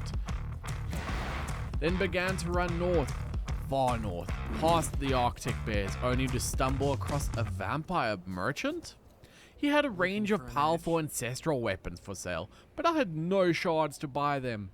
So I kept searching, seeing another vampire stronghold, and this time I ran straight in, sprinting around till I realized he wasn't here and escaped out the side, only to see General Cassius was waiting for me, starting my toughest fight yet.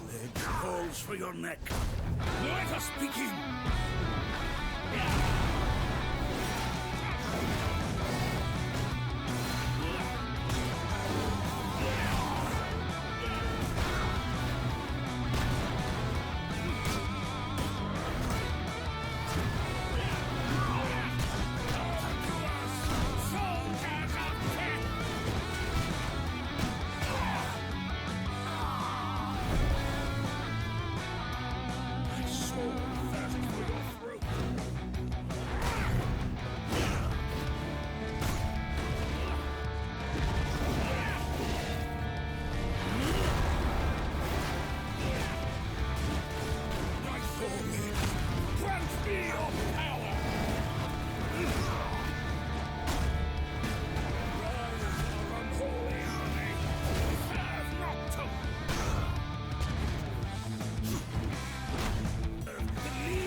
Is that the light?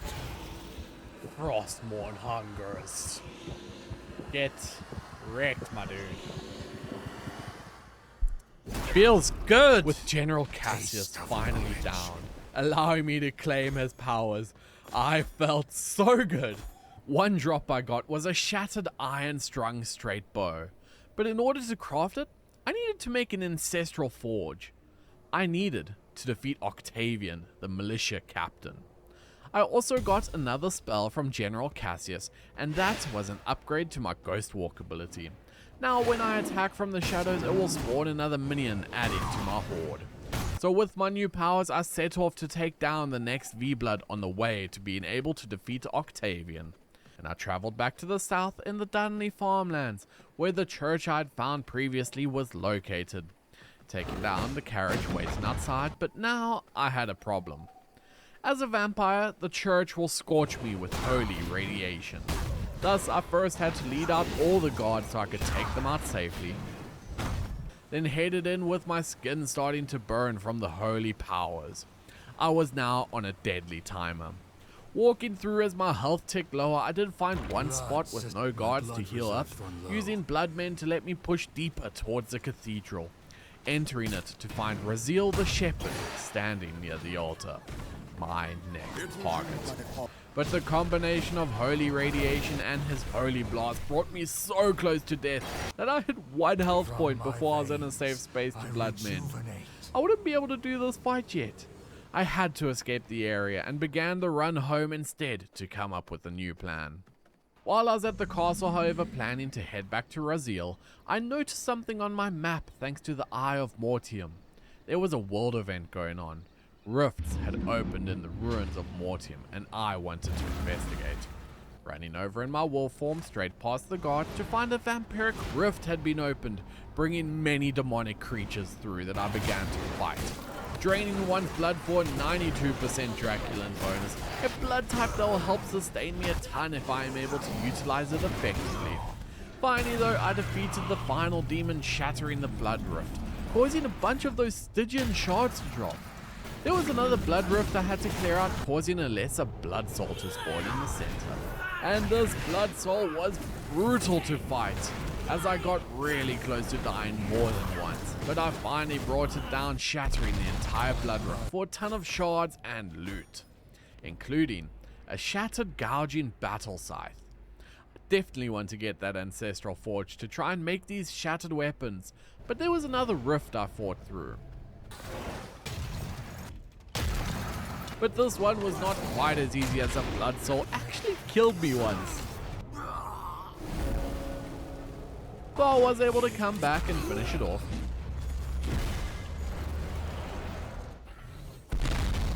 Then collected all the loot.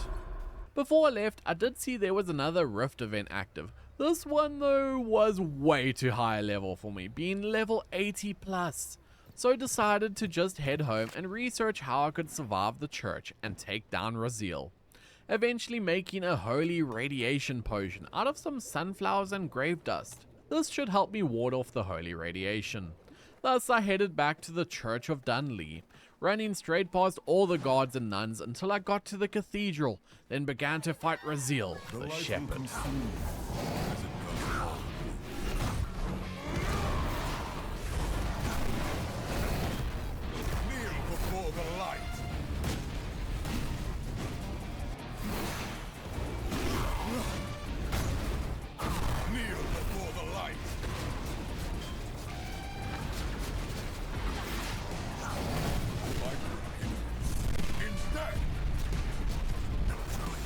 His holy Kamehameha was so strong, so I retreated for a second to Bloodmen before coming back in for round 2.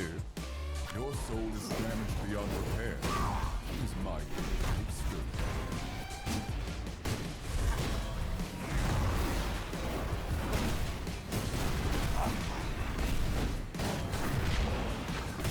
Kneel before the light.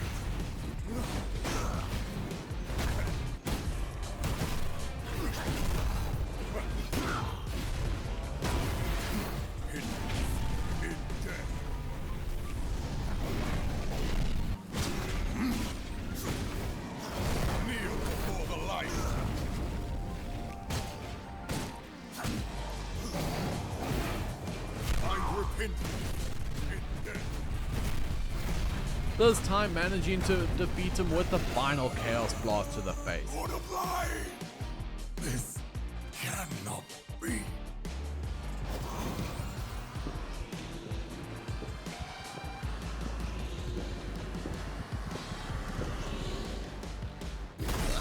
In order to get out, I did have to fight back against some scholars, but with the sun rising, decided running was my best option as I escaped into the shadows and headed home. I began to make the final preparations before taking on Octavian, like setting up some more storage to keep all the ancestral weapons I planned to make, as well as use the Stygian shards I'd collected to unlock 2 passive skills, Arcane Animator and Chaos Kindling.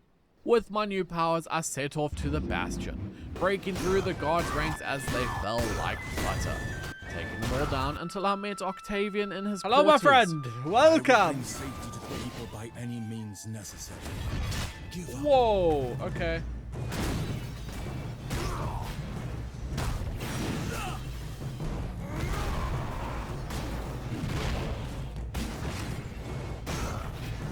To me.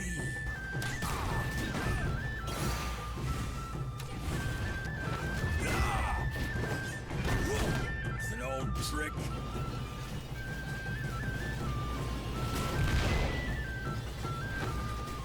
Jesus Christ.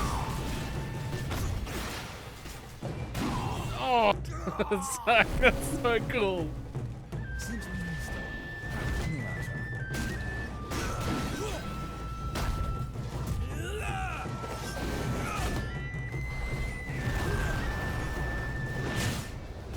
Jesus.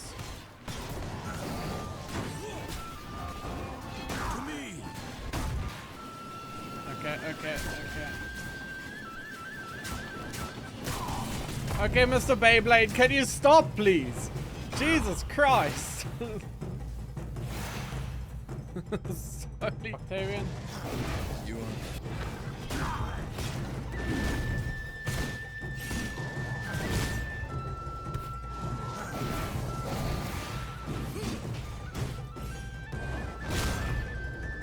How the heck?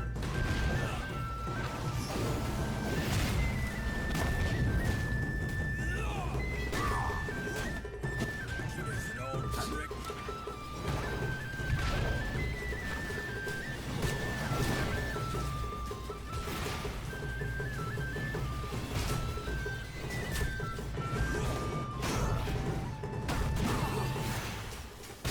To me. Yes. I don't think there's any coming back this time. Nah, you'll be back. But I'll always be stronger. It may have taken 3 attempts, but with Octavian down, I was able to drain him of his blood.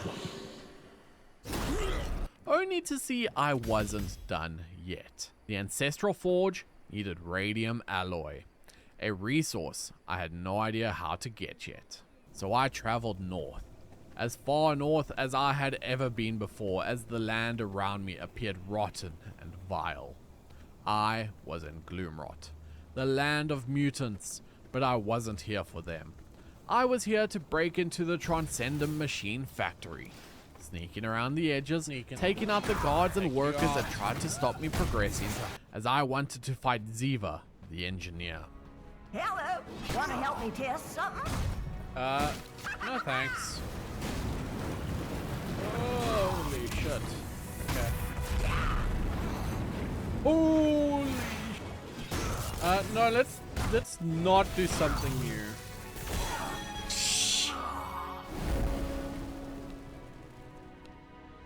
She absolutely destroyed me. But I wasn't giving up. But as I wanted to respawn, there were no way gates anywhere close to the factory. So I took a long scenic run through the desolate forest, simply so I could claim the waygate nestled deep in the woods, then ran back to restart my fight against the Ziva.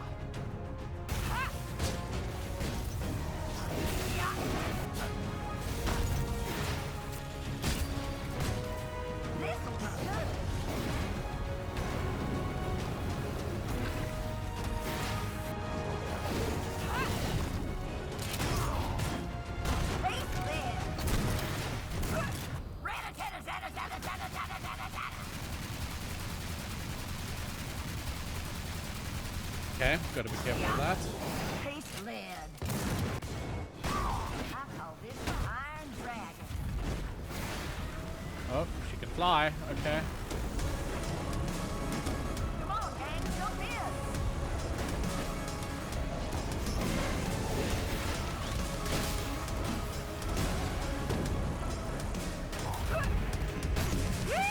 Oh, I love this one.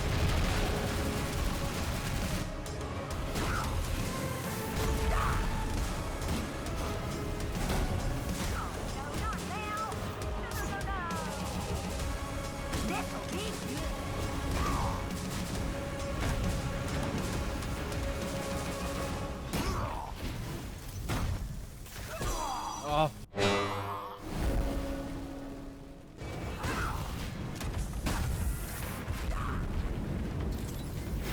Let's try this one out. Yeah. This is the part where you burn. Yeah. Can't outrun this.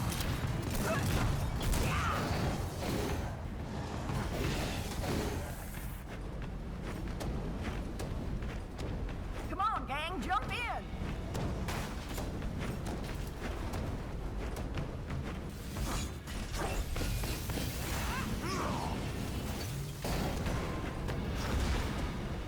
Pull up, pull up.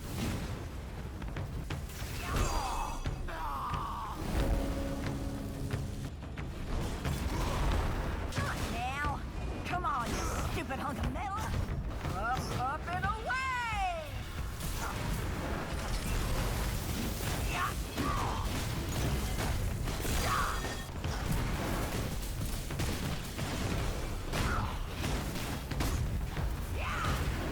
Let's try this one out.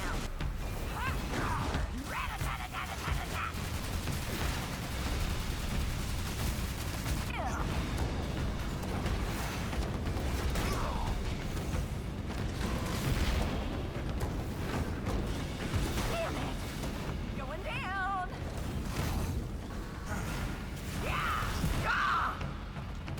Just gonna take a little nap.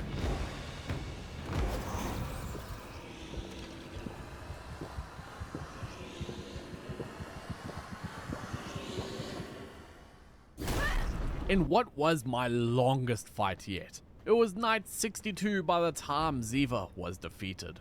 I now just had to get out of here. I tried morphing into a rat to escape, but was caught by some guards who I quickly took down, then stole one of their horses to sprint out of the factory on the long run, all the way back to my castle. With all the unlocks from the V-Bloods I had fought, I wanted to begin to set up my upgrade stations, only to be short of the radium alloy.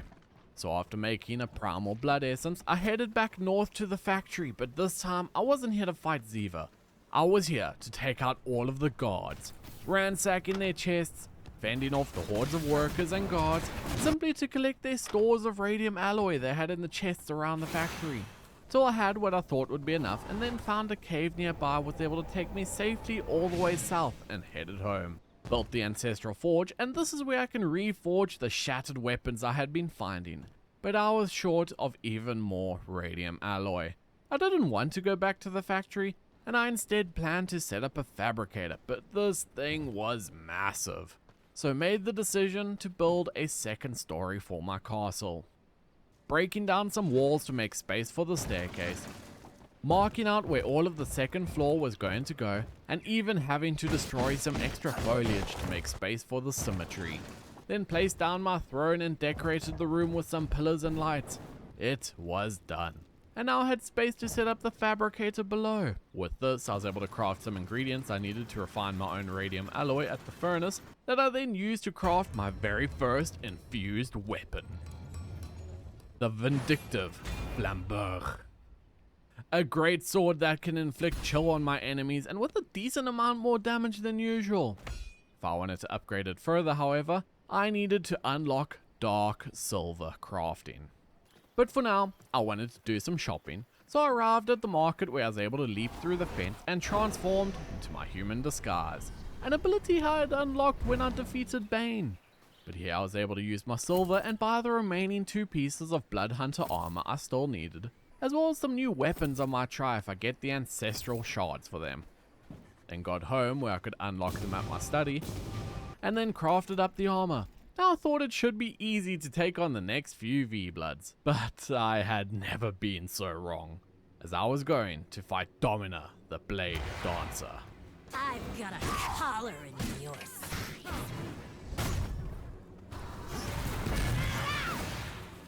Stop begging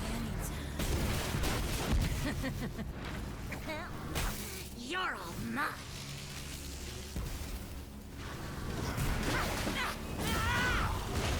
What was the safe word again?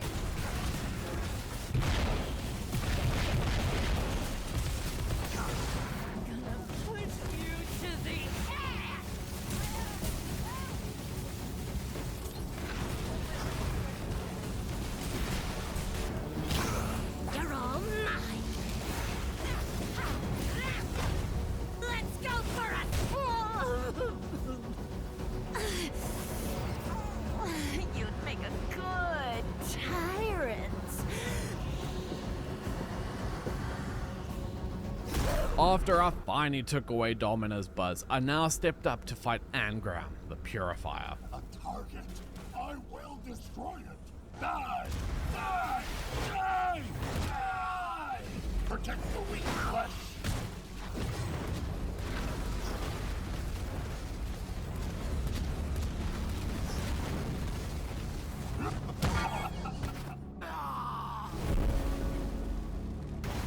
Die, die, die, die! Sure. Die! Die! Die! Die! Crucifix.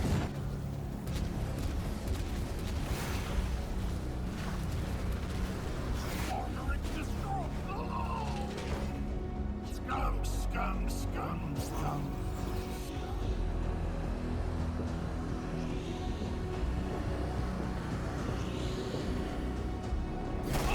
With Angram and Domina defeated, there was only 6 more V-Bloods left in order to finish Act 3. So I was going to need the best possible gear I could get, and thankfully from Angram I had unlocked the Dawnthorn Regalia. So after a long trip home, I had to set up an advanced grinder before having a look at my loom to see what I needed for the new armor. And I needed pristine leather and silk, neither of which I had unlocked the ability to craft just yet. So I set out to begin hunting them down. And that hunt led me north, far north past the Hallowed Mountains, only to descend down into the Cursed Forest. A forest that had claimed as many lives as the creatures in it. And I began to wander through the forest, fending off the creature attacks. But staying in the Cursed Forest is a death sentence for the unprepared, as the fog settled in around me, completely restricting my vision and fully blurring my map, preventing any hope of escape if I lost my way.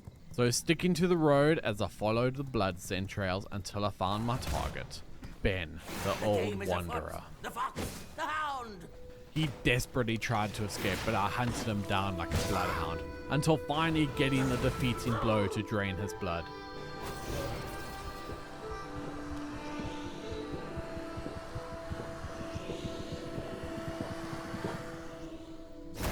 Unlocking the knowledge of making a cloak which would help ward off the effects of the forest. For now though, I had to just keep fighting down the roads as massive creatures attacked. But then the blood trail of my next target began to lead me off the path and into a cave. A cave full of creatures that strike fear into many. I was walking into a spider's lair. The forest grip did at least disperse so I could see further than the tip of my sword, but that just meant I could see even more spiders spread out across the cave. I started to squash my way through the entire cave, massacring each and every spider, fighting my way up to the source, Angora, the Spider Queen.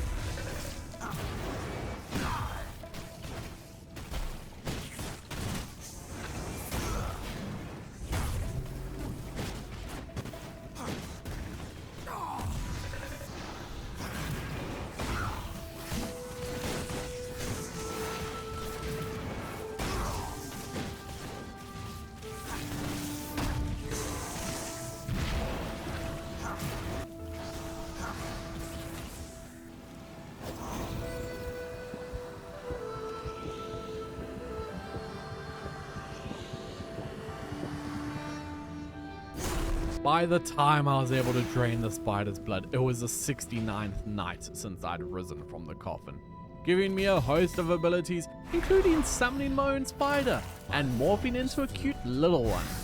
Main benefit of being a spider is I could just safely walk out the lair and race to get out of the forest before the mist fully engulfed me. On my way out, I did see a village and was going to blend in as a human until I saw it was a village of werewolves. So I used my wolf form to begin exploring and steal some things. And they didn't exactly appreciate that. Once I got back, I was able to safely sneak through and get my stuff, along with some other stuff that was out of sight, then headed home with my new abilities to make silk and pristine leather, allowing me to make the first 2 pieces of the Dawnthorn armor, only to see I now needed spectral dust. so I'd have to go back to the cursed forest, but this time I wasn't going in unprepared. Then made myself a shroud of the forest, a cloak which prevents the fog from affecting you. I also grabbed some blood from my prisoners and then headed out to the cursed forest, this time heading to an ancient village filled with ghosts. I was here to fight Valrot the Soul Taker, but he didn't quite realize I was here to drain him of his soul instead.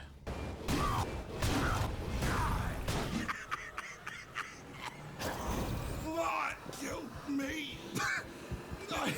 It won't even fit ya!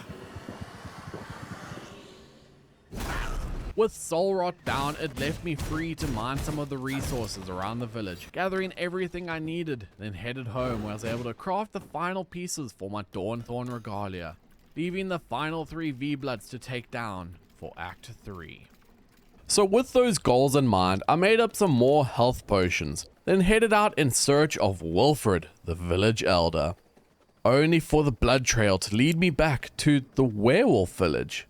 But I was ready to take it on. I dashed into combat with my sword as Wilfred swung his massive claws at me, and I dashed from side to side as I blocked his attacks, when suddenly a whole bunch of humans were released from the cage, allowing Wilfred to feast on them for health. I kept fighting, taking out the humans before Wilfred could heal from them, then focused on the giant dog, eventually a few final slashes, taking out the werewolf. I can smell blood, but is it mine?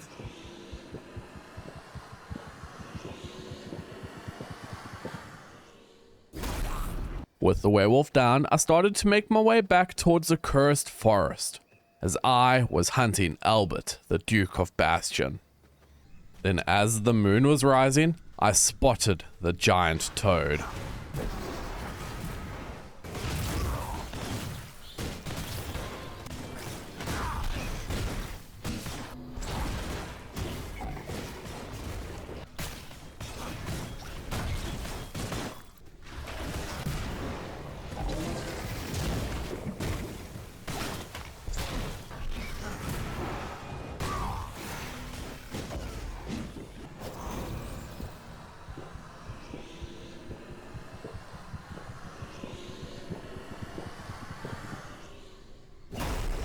As I defeated the toad, unlocking an awesome new ability to turn into one myself. However, I knew there was one final challenge to complete Act 3. That challenge was Cyril, the Cursed Smith. Another corpse for the forge fire.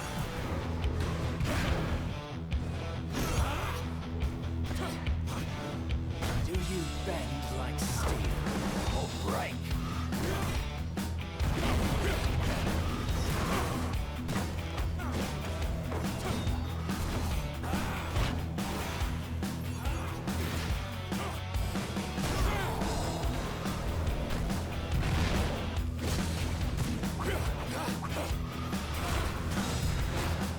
Suffer with me!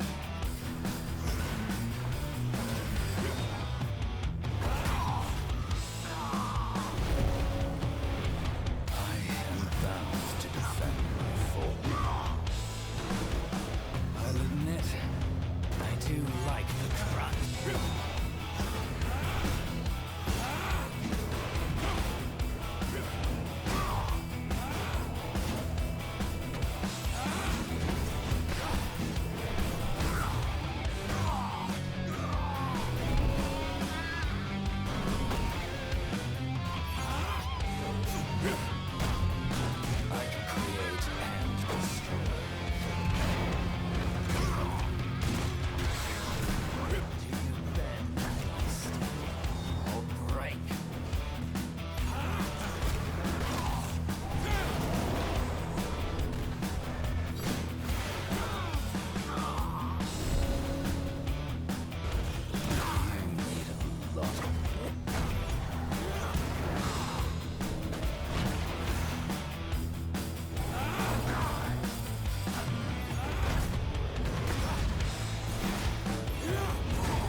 I was exhausted.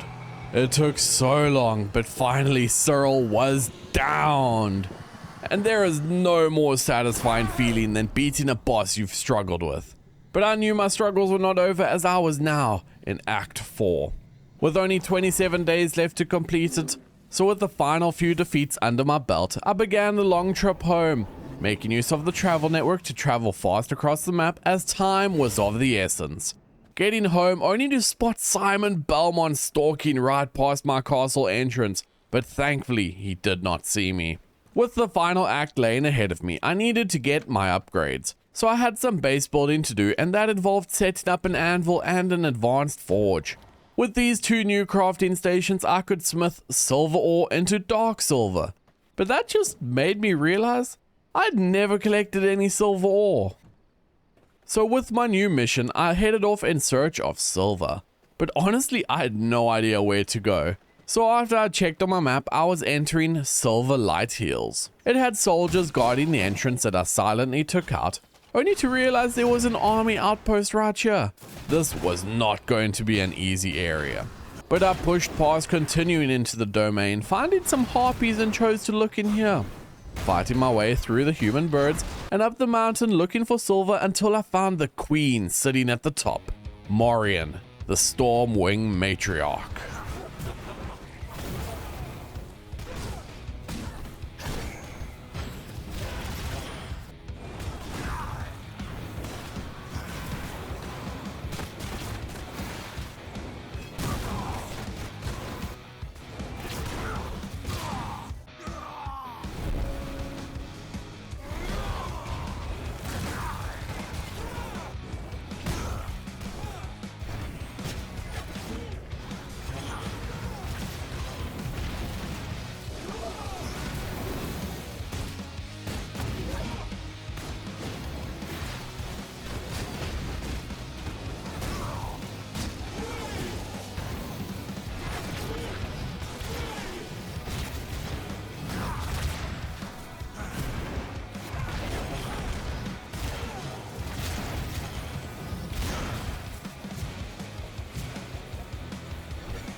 As I clipped the harpy's wings, I still just had in the back of my mind that I had no clue where to get silver.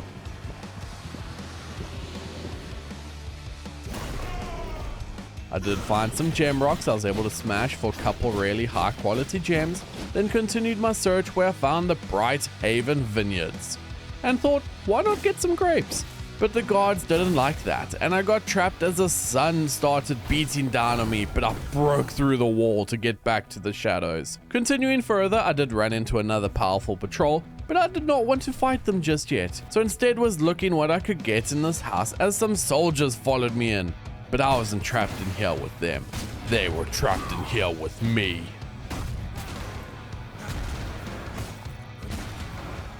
So with my grapes and no guards chasing me, I kept moving till I arrived at what was a large gatehouse, where the gate was locked down. My attacks did nothing to it, and not even my bear form could break down the bars.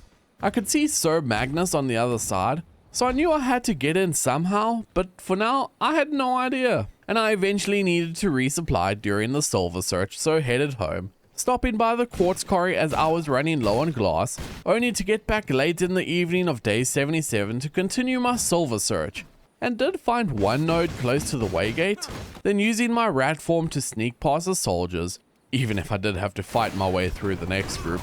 But then as I was searching, I found another church, and here I began to take heavy holy radiation damage. This was clearly a much holier site than the previous church where I had fought Raziel, so kept moving, finding another node, and then at the very end of the night, I spotted another V-Blood. I was not looking for Merwin the Elementalist, but I was not going to pass up a chance to take her out. I am the fire that will cleanse Vartor, beginning with you.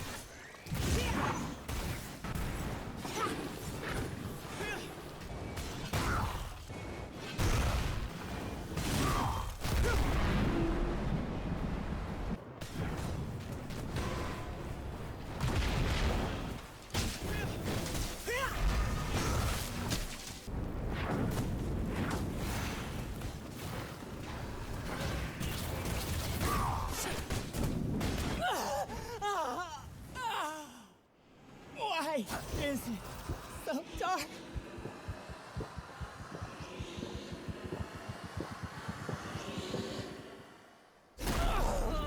I snuffed out her flame, and doing so actually gave me 2 very important unlocks I would be using soon. For now though, I found something more important, and that was a couple silver nodes I was able to mine. But here's the problem. The silver was overflowing in my bag and causing me constant damage, so I had to head home to convert it. Running far along the roads where I did chug some healing potions to stay healthy, until I eventually got home on the brink of death, where I was able to use the silver ore and spectral dust to smelt it into dark silver, crafting myself a dark silver greatsword that I imbued into my vindictive flamberge, giving me a huge damage upgrade. I did the short sword as well, but at this point I was falling in love with the greatsword and wanted to test its new power, and these target dummies would not give it justice. I traveled all the way back north to the Gloomrot swamp until I got to the Transcendum laboratory, as here I would be taking on what I found to be the most fun fight yet. I was here to fight Henry Blackbrew, the Doctor. You have made your final mistake. Let me now. Of science! At your peril. At my genius!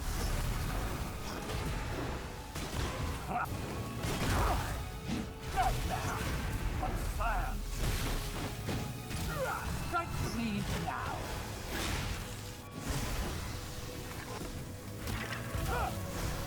Not magic, but science. The fruits of science. The sky now!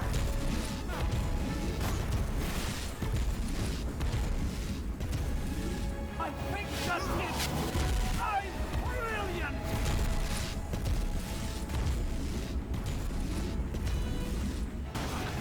Strike me now. Me now. Marvel at my genius!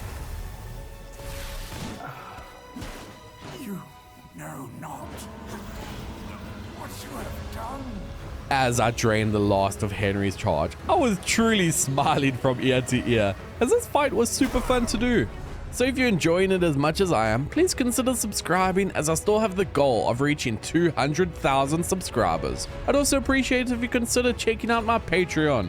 My Patreons are a huge support for me, and they help me put out content month after month. But let's keep going, as we have a lot more still to go, as I wanted more power. I wanted more V-Blood. I wanted to take down Matka, the Curse Weaver.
And with Matka defeated, I planned to make some of the unlocks I'd received and was heading home, only to get absolutely smashed by some bears while trying to escape through the cave system.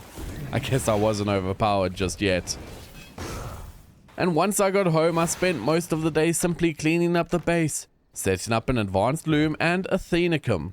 This Athenicum is a tier 3 version of a research table, and the next step for me to get even more powerful. I also set up a jewel crafting table so I could create something that I've been using but never actually explained, and that is gemstones. Gemstones are basically like mini upgrades you can apply to your different abilities you unlock throughout the game. I'd mainly been using all the necro abilities to help me with an army. Now, I forgot to click record, but I upgraded my castle heart to level 4, and that gave me the dominate mount ability. I was now able to recruit a horse to the dark side. Welcome, creature of the night. So at any time, I could call my horse back to me using this ability, and this should help a ton with getting around the map quickly. I then made myself some Shadow Moon clothes for a nice increase to my health, pushing me up to a gear level 71. I'd fallen behind a bit in keeping my gear score to match the day cycle, and hopefully I have enough time to finish off the remaining bosses. So to do that, I set off towards Silverlight Hills in hunt of a Baron. I did have a run-in with some guards and soldiers who actually killed me, so that was not a good sign. But I got back and collected my stuff and was running off only to sprint past Simon Belmont, and this guy was still terrifying to me. However, I arrived at the vineyard early the next evening, then walked down the stairs to face Baron Dubochon, the sommelier.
After dodging barrels and sword slashes, the Baron's health was depleted, allowing me to drain his V-blood for the knowledge of making a blood Merlot. But I had more bosses to fight and headed back to the gate where I had seen Sir Magnus. This time though, I was going to find another entrance and headed all the way around to see what appeared to be a secret tunnel. I could see the slaves being forced to mine silver within, so I jumped down and began to fight my way through the mines, beating on guards and defeating the rest of them. Nothing stood in my way as I fought through the long shafts of this mine. And down the hill patrolling, I could see him, Sir Magnus, the Overseer.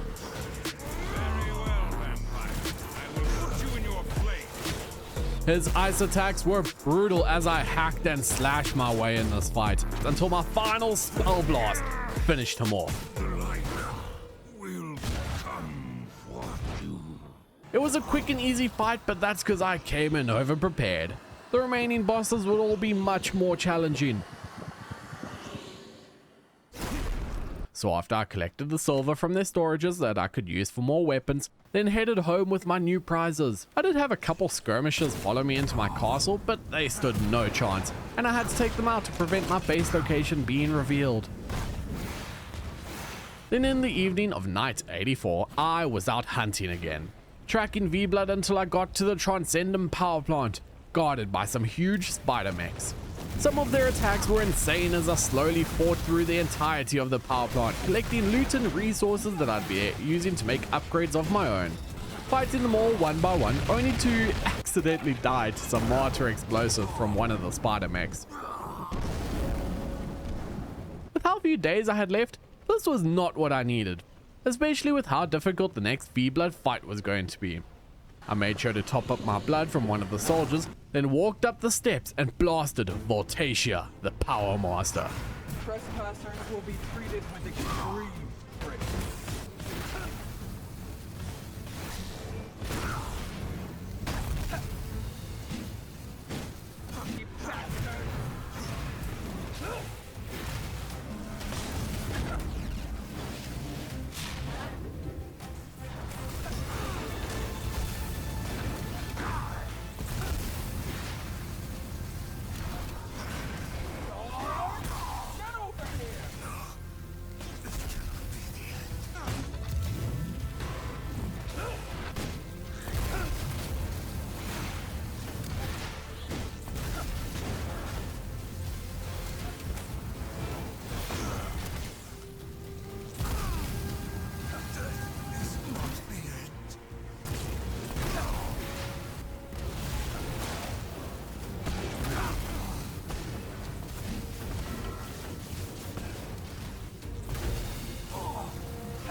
wearing protection.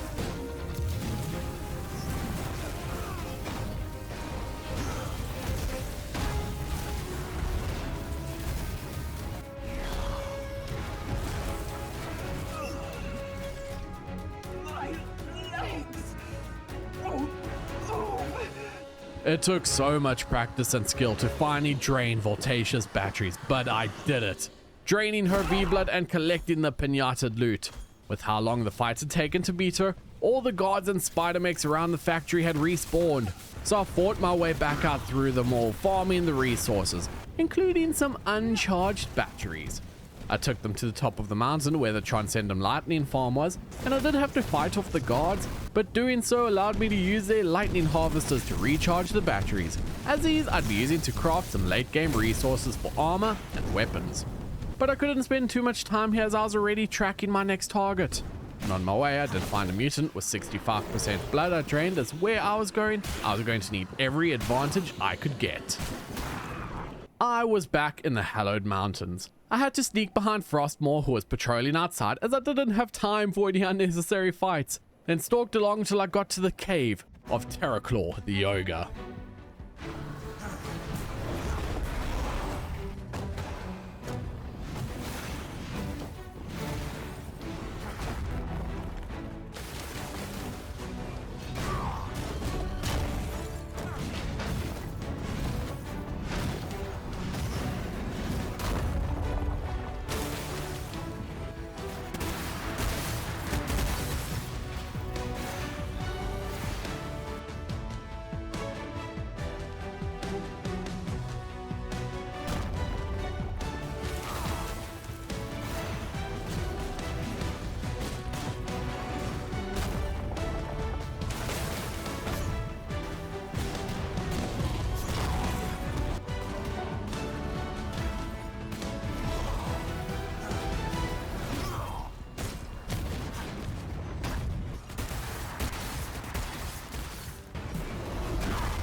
Thanks to the power of the Blood Moon, the Ogre was dead.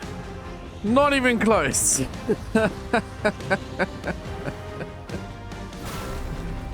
Once I was home, I used my new knowledge to set up an advanced tannery, which should speed up production, and I can use it to make bat hide once I unlock it from a future fight. But upgraded armor was not all I needed. I needed new weapons. So it's time to go shopping. And I headed back to Silverlight Hills as I was on my way to the town of Brighthaven, sneaking past soldiers in my human disguise, but the disguise doesn't work versus every soldier, as a cleric spotted me and attacked. I now had to fight off all of the guards, taking them down one by one until I could re-equip my human disguise and entered the Brighthaven Trade District. I then headed to the book vendor store to see what he had for sale. Gold Sun coins. How do I get Gold Sun coins? I stood around the shop thinking for a while what was the best way to get the coin I needed, but then decided I was going to choose violence. Then opened fire on a patrol. I started to fight and kill every single guard and villager in that town, taking down so many people you would have thought it was a Falador massacre. Breaking many boxes and crates, searching for coins, but these people were all broke. Not a single one was giving me coins until one final cleric dropped a couple for me to collect. I now knew this was the right option and continued my slaughter through the city, draining the blood of my enemies and taking out the rest of them all with the goal of gaining coin. And once I had enough, simply shifted back into my human form to spend all the coins at the book vendor. You would have thought I could just forcefully have taken the books from the vendor, but that's just asking for bad karma. And if Dota ever taught me anything, you don't steal from the shopkeepers. With my new books, I simply had to fight my way home, galloping on my horse till I finally got there and was able to research the books for the new upgrades. Mixing some grapes into my prisoner's blood to make a blood merlot, until I was able to make the Amulet of Unyielding Charger, an upgrade that pushed me to a gear score of 80. So now I could take on level 2 Rift incursions. So that's exactly what I plan to do, as I headed back out to Mortium, fighting the vampiric forces. This time though, there was so much more, until I finally managed to defeat the last one and break open the blood shard, smashing into many greater Stygian shards. And these are incredibly important, as you can unlock the passives at the Stygian altar, as well as purchase ancestral weapons from the vampiric merchant. I quickly took down the next blood shard, revealing the primal blood soul in the middle, and they just had to take on the form of Domina, one of the V-Bloods I had struggled to defeat, but this time I would have my revenge. As I knew what to expect, dodging around, summoning my minions from afar, before dashing in for one final blow to take her out, destroying the rift for massive shards.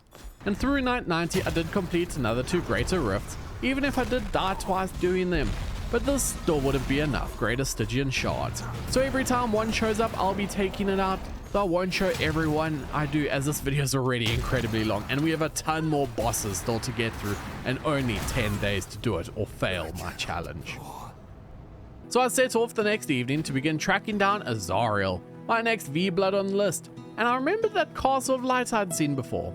Arriving outside, where I drank my Holy Resistance flask and ran up the steps, but who I found was not Azariel. This was Solaris, a more powerful V-Blood than I had been tracking, but with so few days left, I decided to try and take him out and attack. But this dude had some insane holy powers I managed to dodge and was dealing really good damage, until he summoned in a divine angel and I just had to retreat before I died.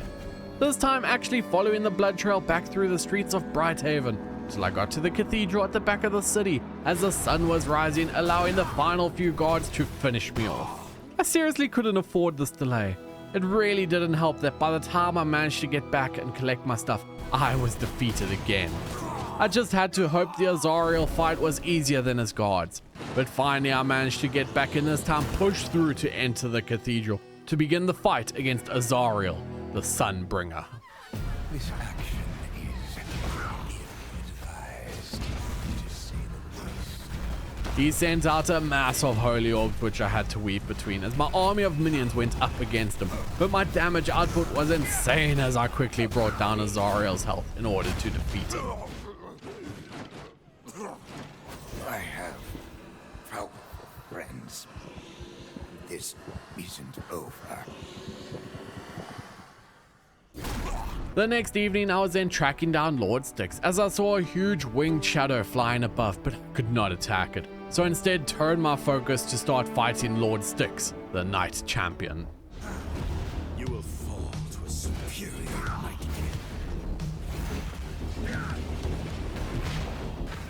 Your resistance is futile.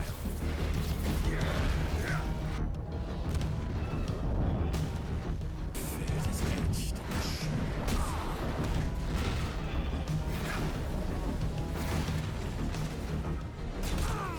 These fights were getting much harder as I had to be even more careful to bring down the vampire.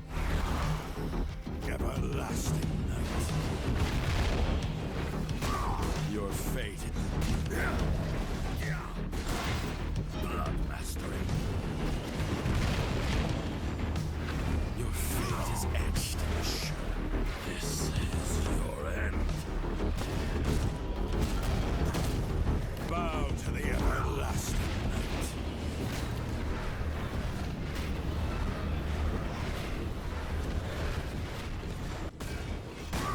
I fight for the will not. You will never stop him.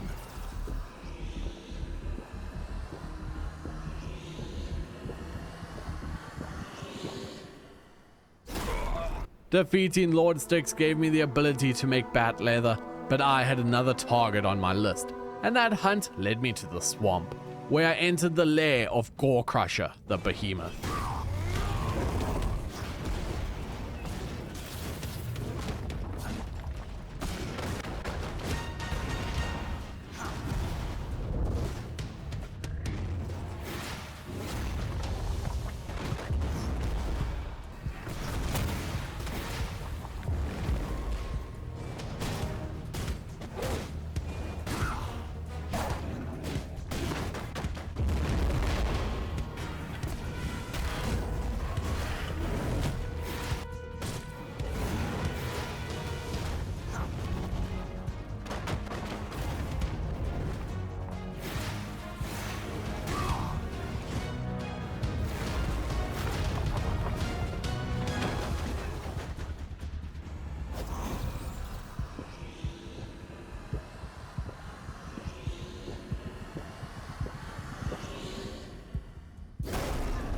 It took spirit, flesh, and blood to finally defeat the behemoth. But now, with only 6 bosses left to defeat in 7 days, I spent the rest of the night running home, where I made myself a bat leather bag. Then the rest of the day was spent farming for resources, shards, and more.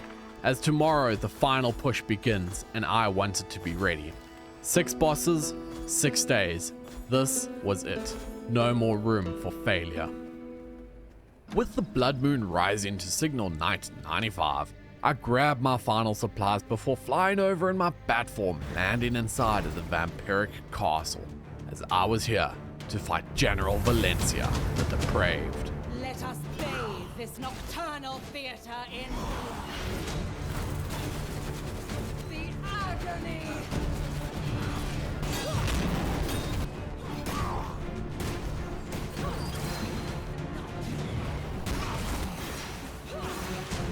Spill your blood for me! Let us set the stage!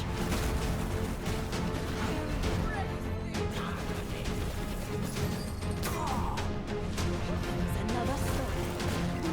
The symphony of screams. No! Stop hitting me into this stupid thing! Ow! It hurts! Oh shit! Let me out! Let me out! Oh shit! No! Stay in my heart. Immortality. Perhaps this will show you torment.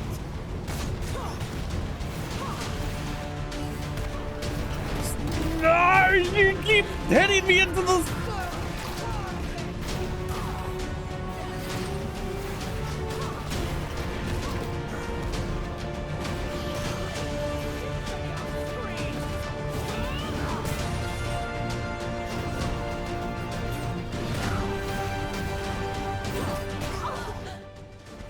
The dance concludes for now. Let our paths cross again. No, I never want to cross your path ever again.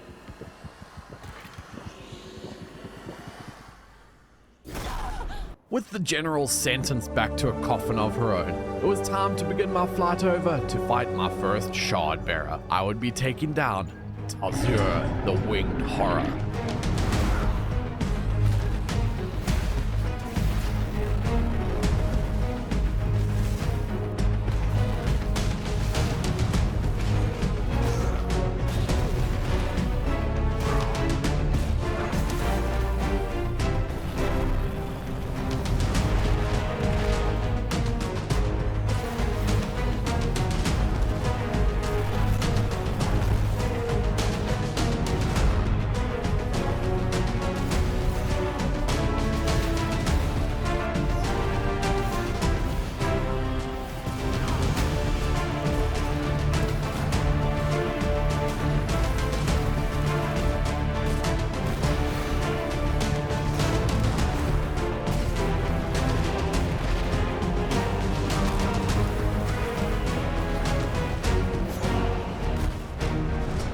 Talzura was down, and I'd gotten an incredibly important drop from it. Soul Shard of the Winged Horror. This amulet is one of incredible power, boosting your stats and giving you a new ultimate ability when equipped. So with my prize, I began to run home, only to spot Simon Belmont, the vampire hunter, once more, and charged into battle. Monster shall escape my justice. Back to the shadows, creature of the night. No! He still wrecked me. I recollected my stuff, but with my low blood supplies, I couldn't try fight him again. So instead, I got ready for my next fight, ascending the steps of the Castle of Light as I was back to fight Solaris, the Immaculate. With the power of luminance, I'll make quick work. Prepare. True power is done.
Feels good, man.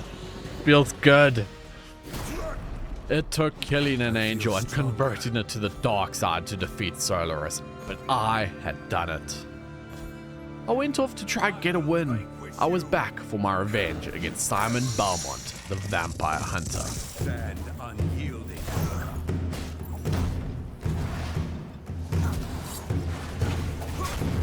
I'll cut you down.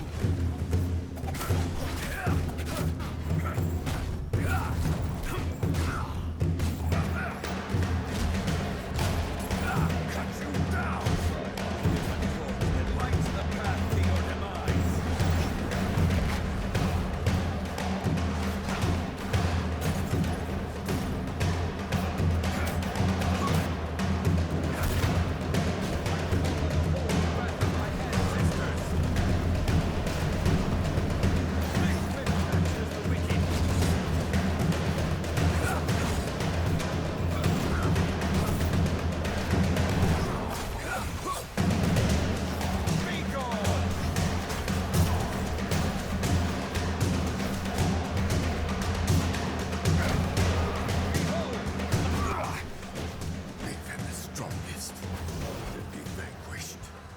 Of all the fights, this one felt the most satisfying.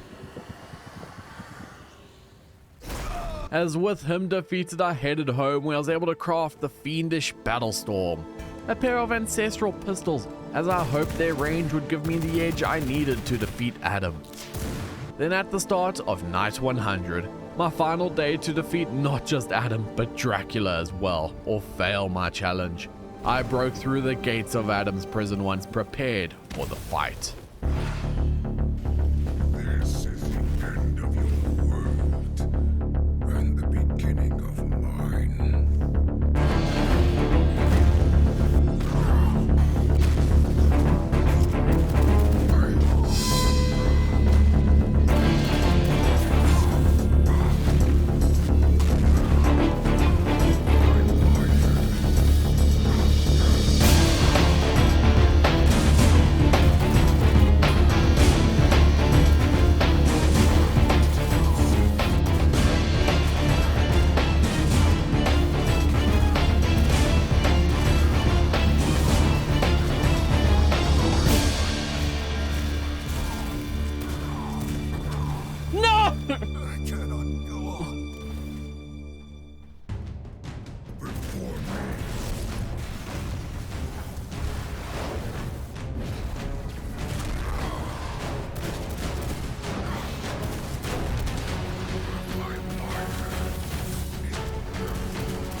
Yes!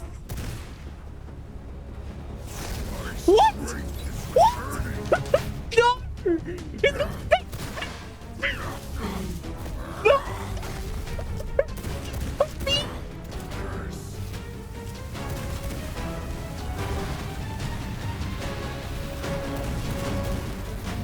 What the? No!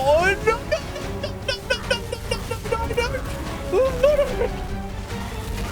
No! Please! Heal! Heal! Heal! Heal! Heal! Heal! No! He's gonna say it!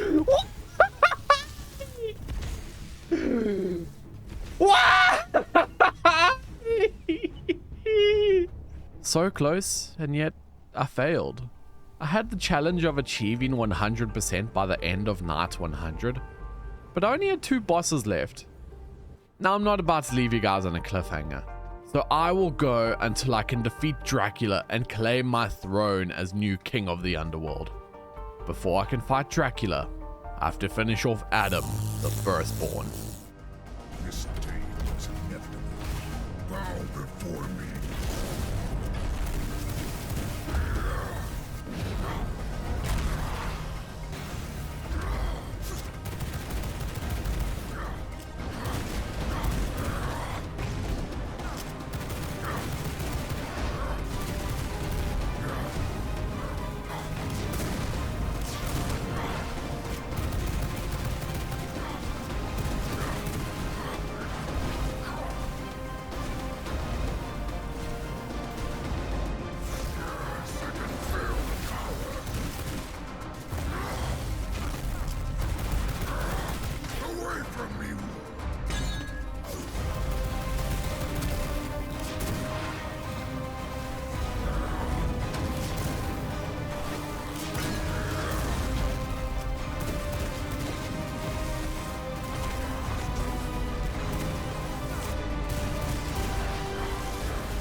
Yes!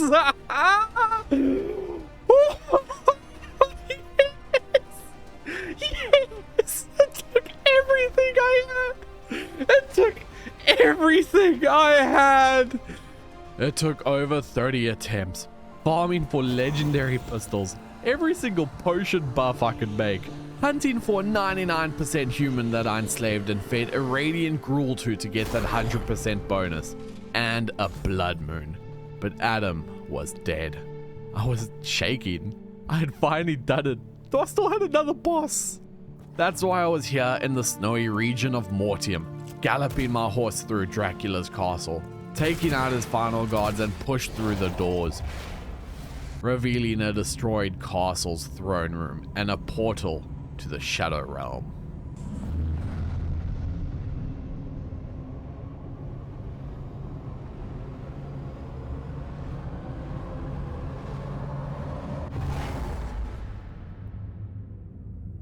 An uninvited guest.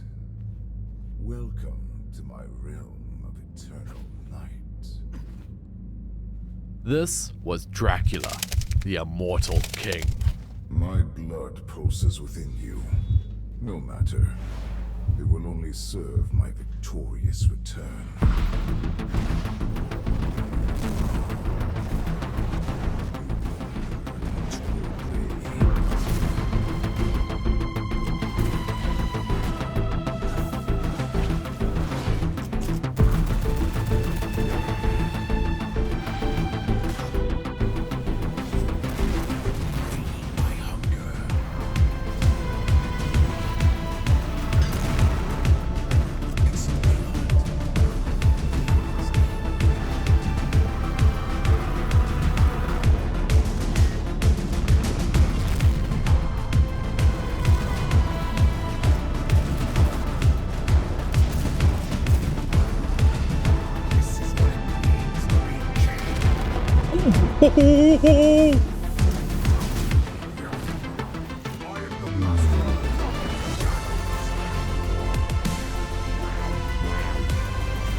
Get rigged!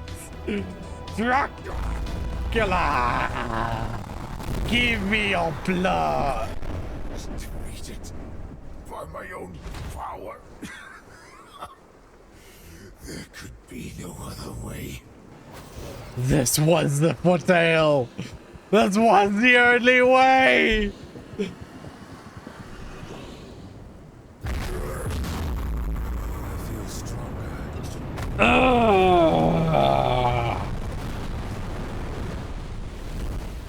With Dracula destroyed, all that was left to do was head home and set up my new throne and claim my new spot as king of this world. Thank you for watching. Consider subscribing so you don't miss my next challenge.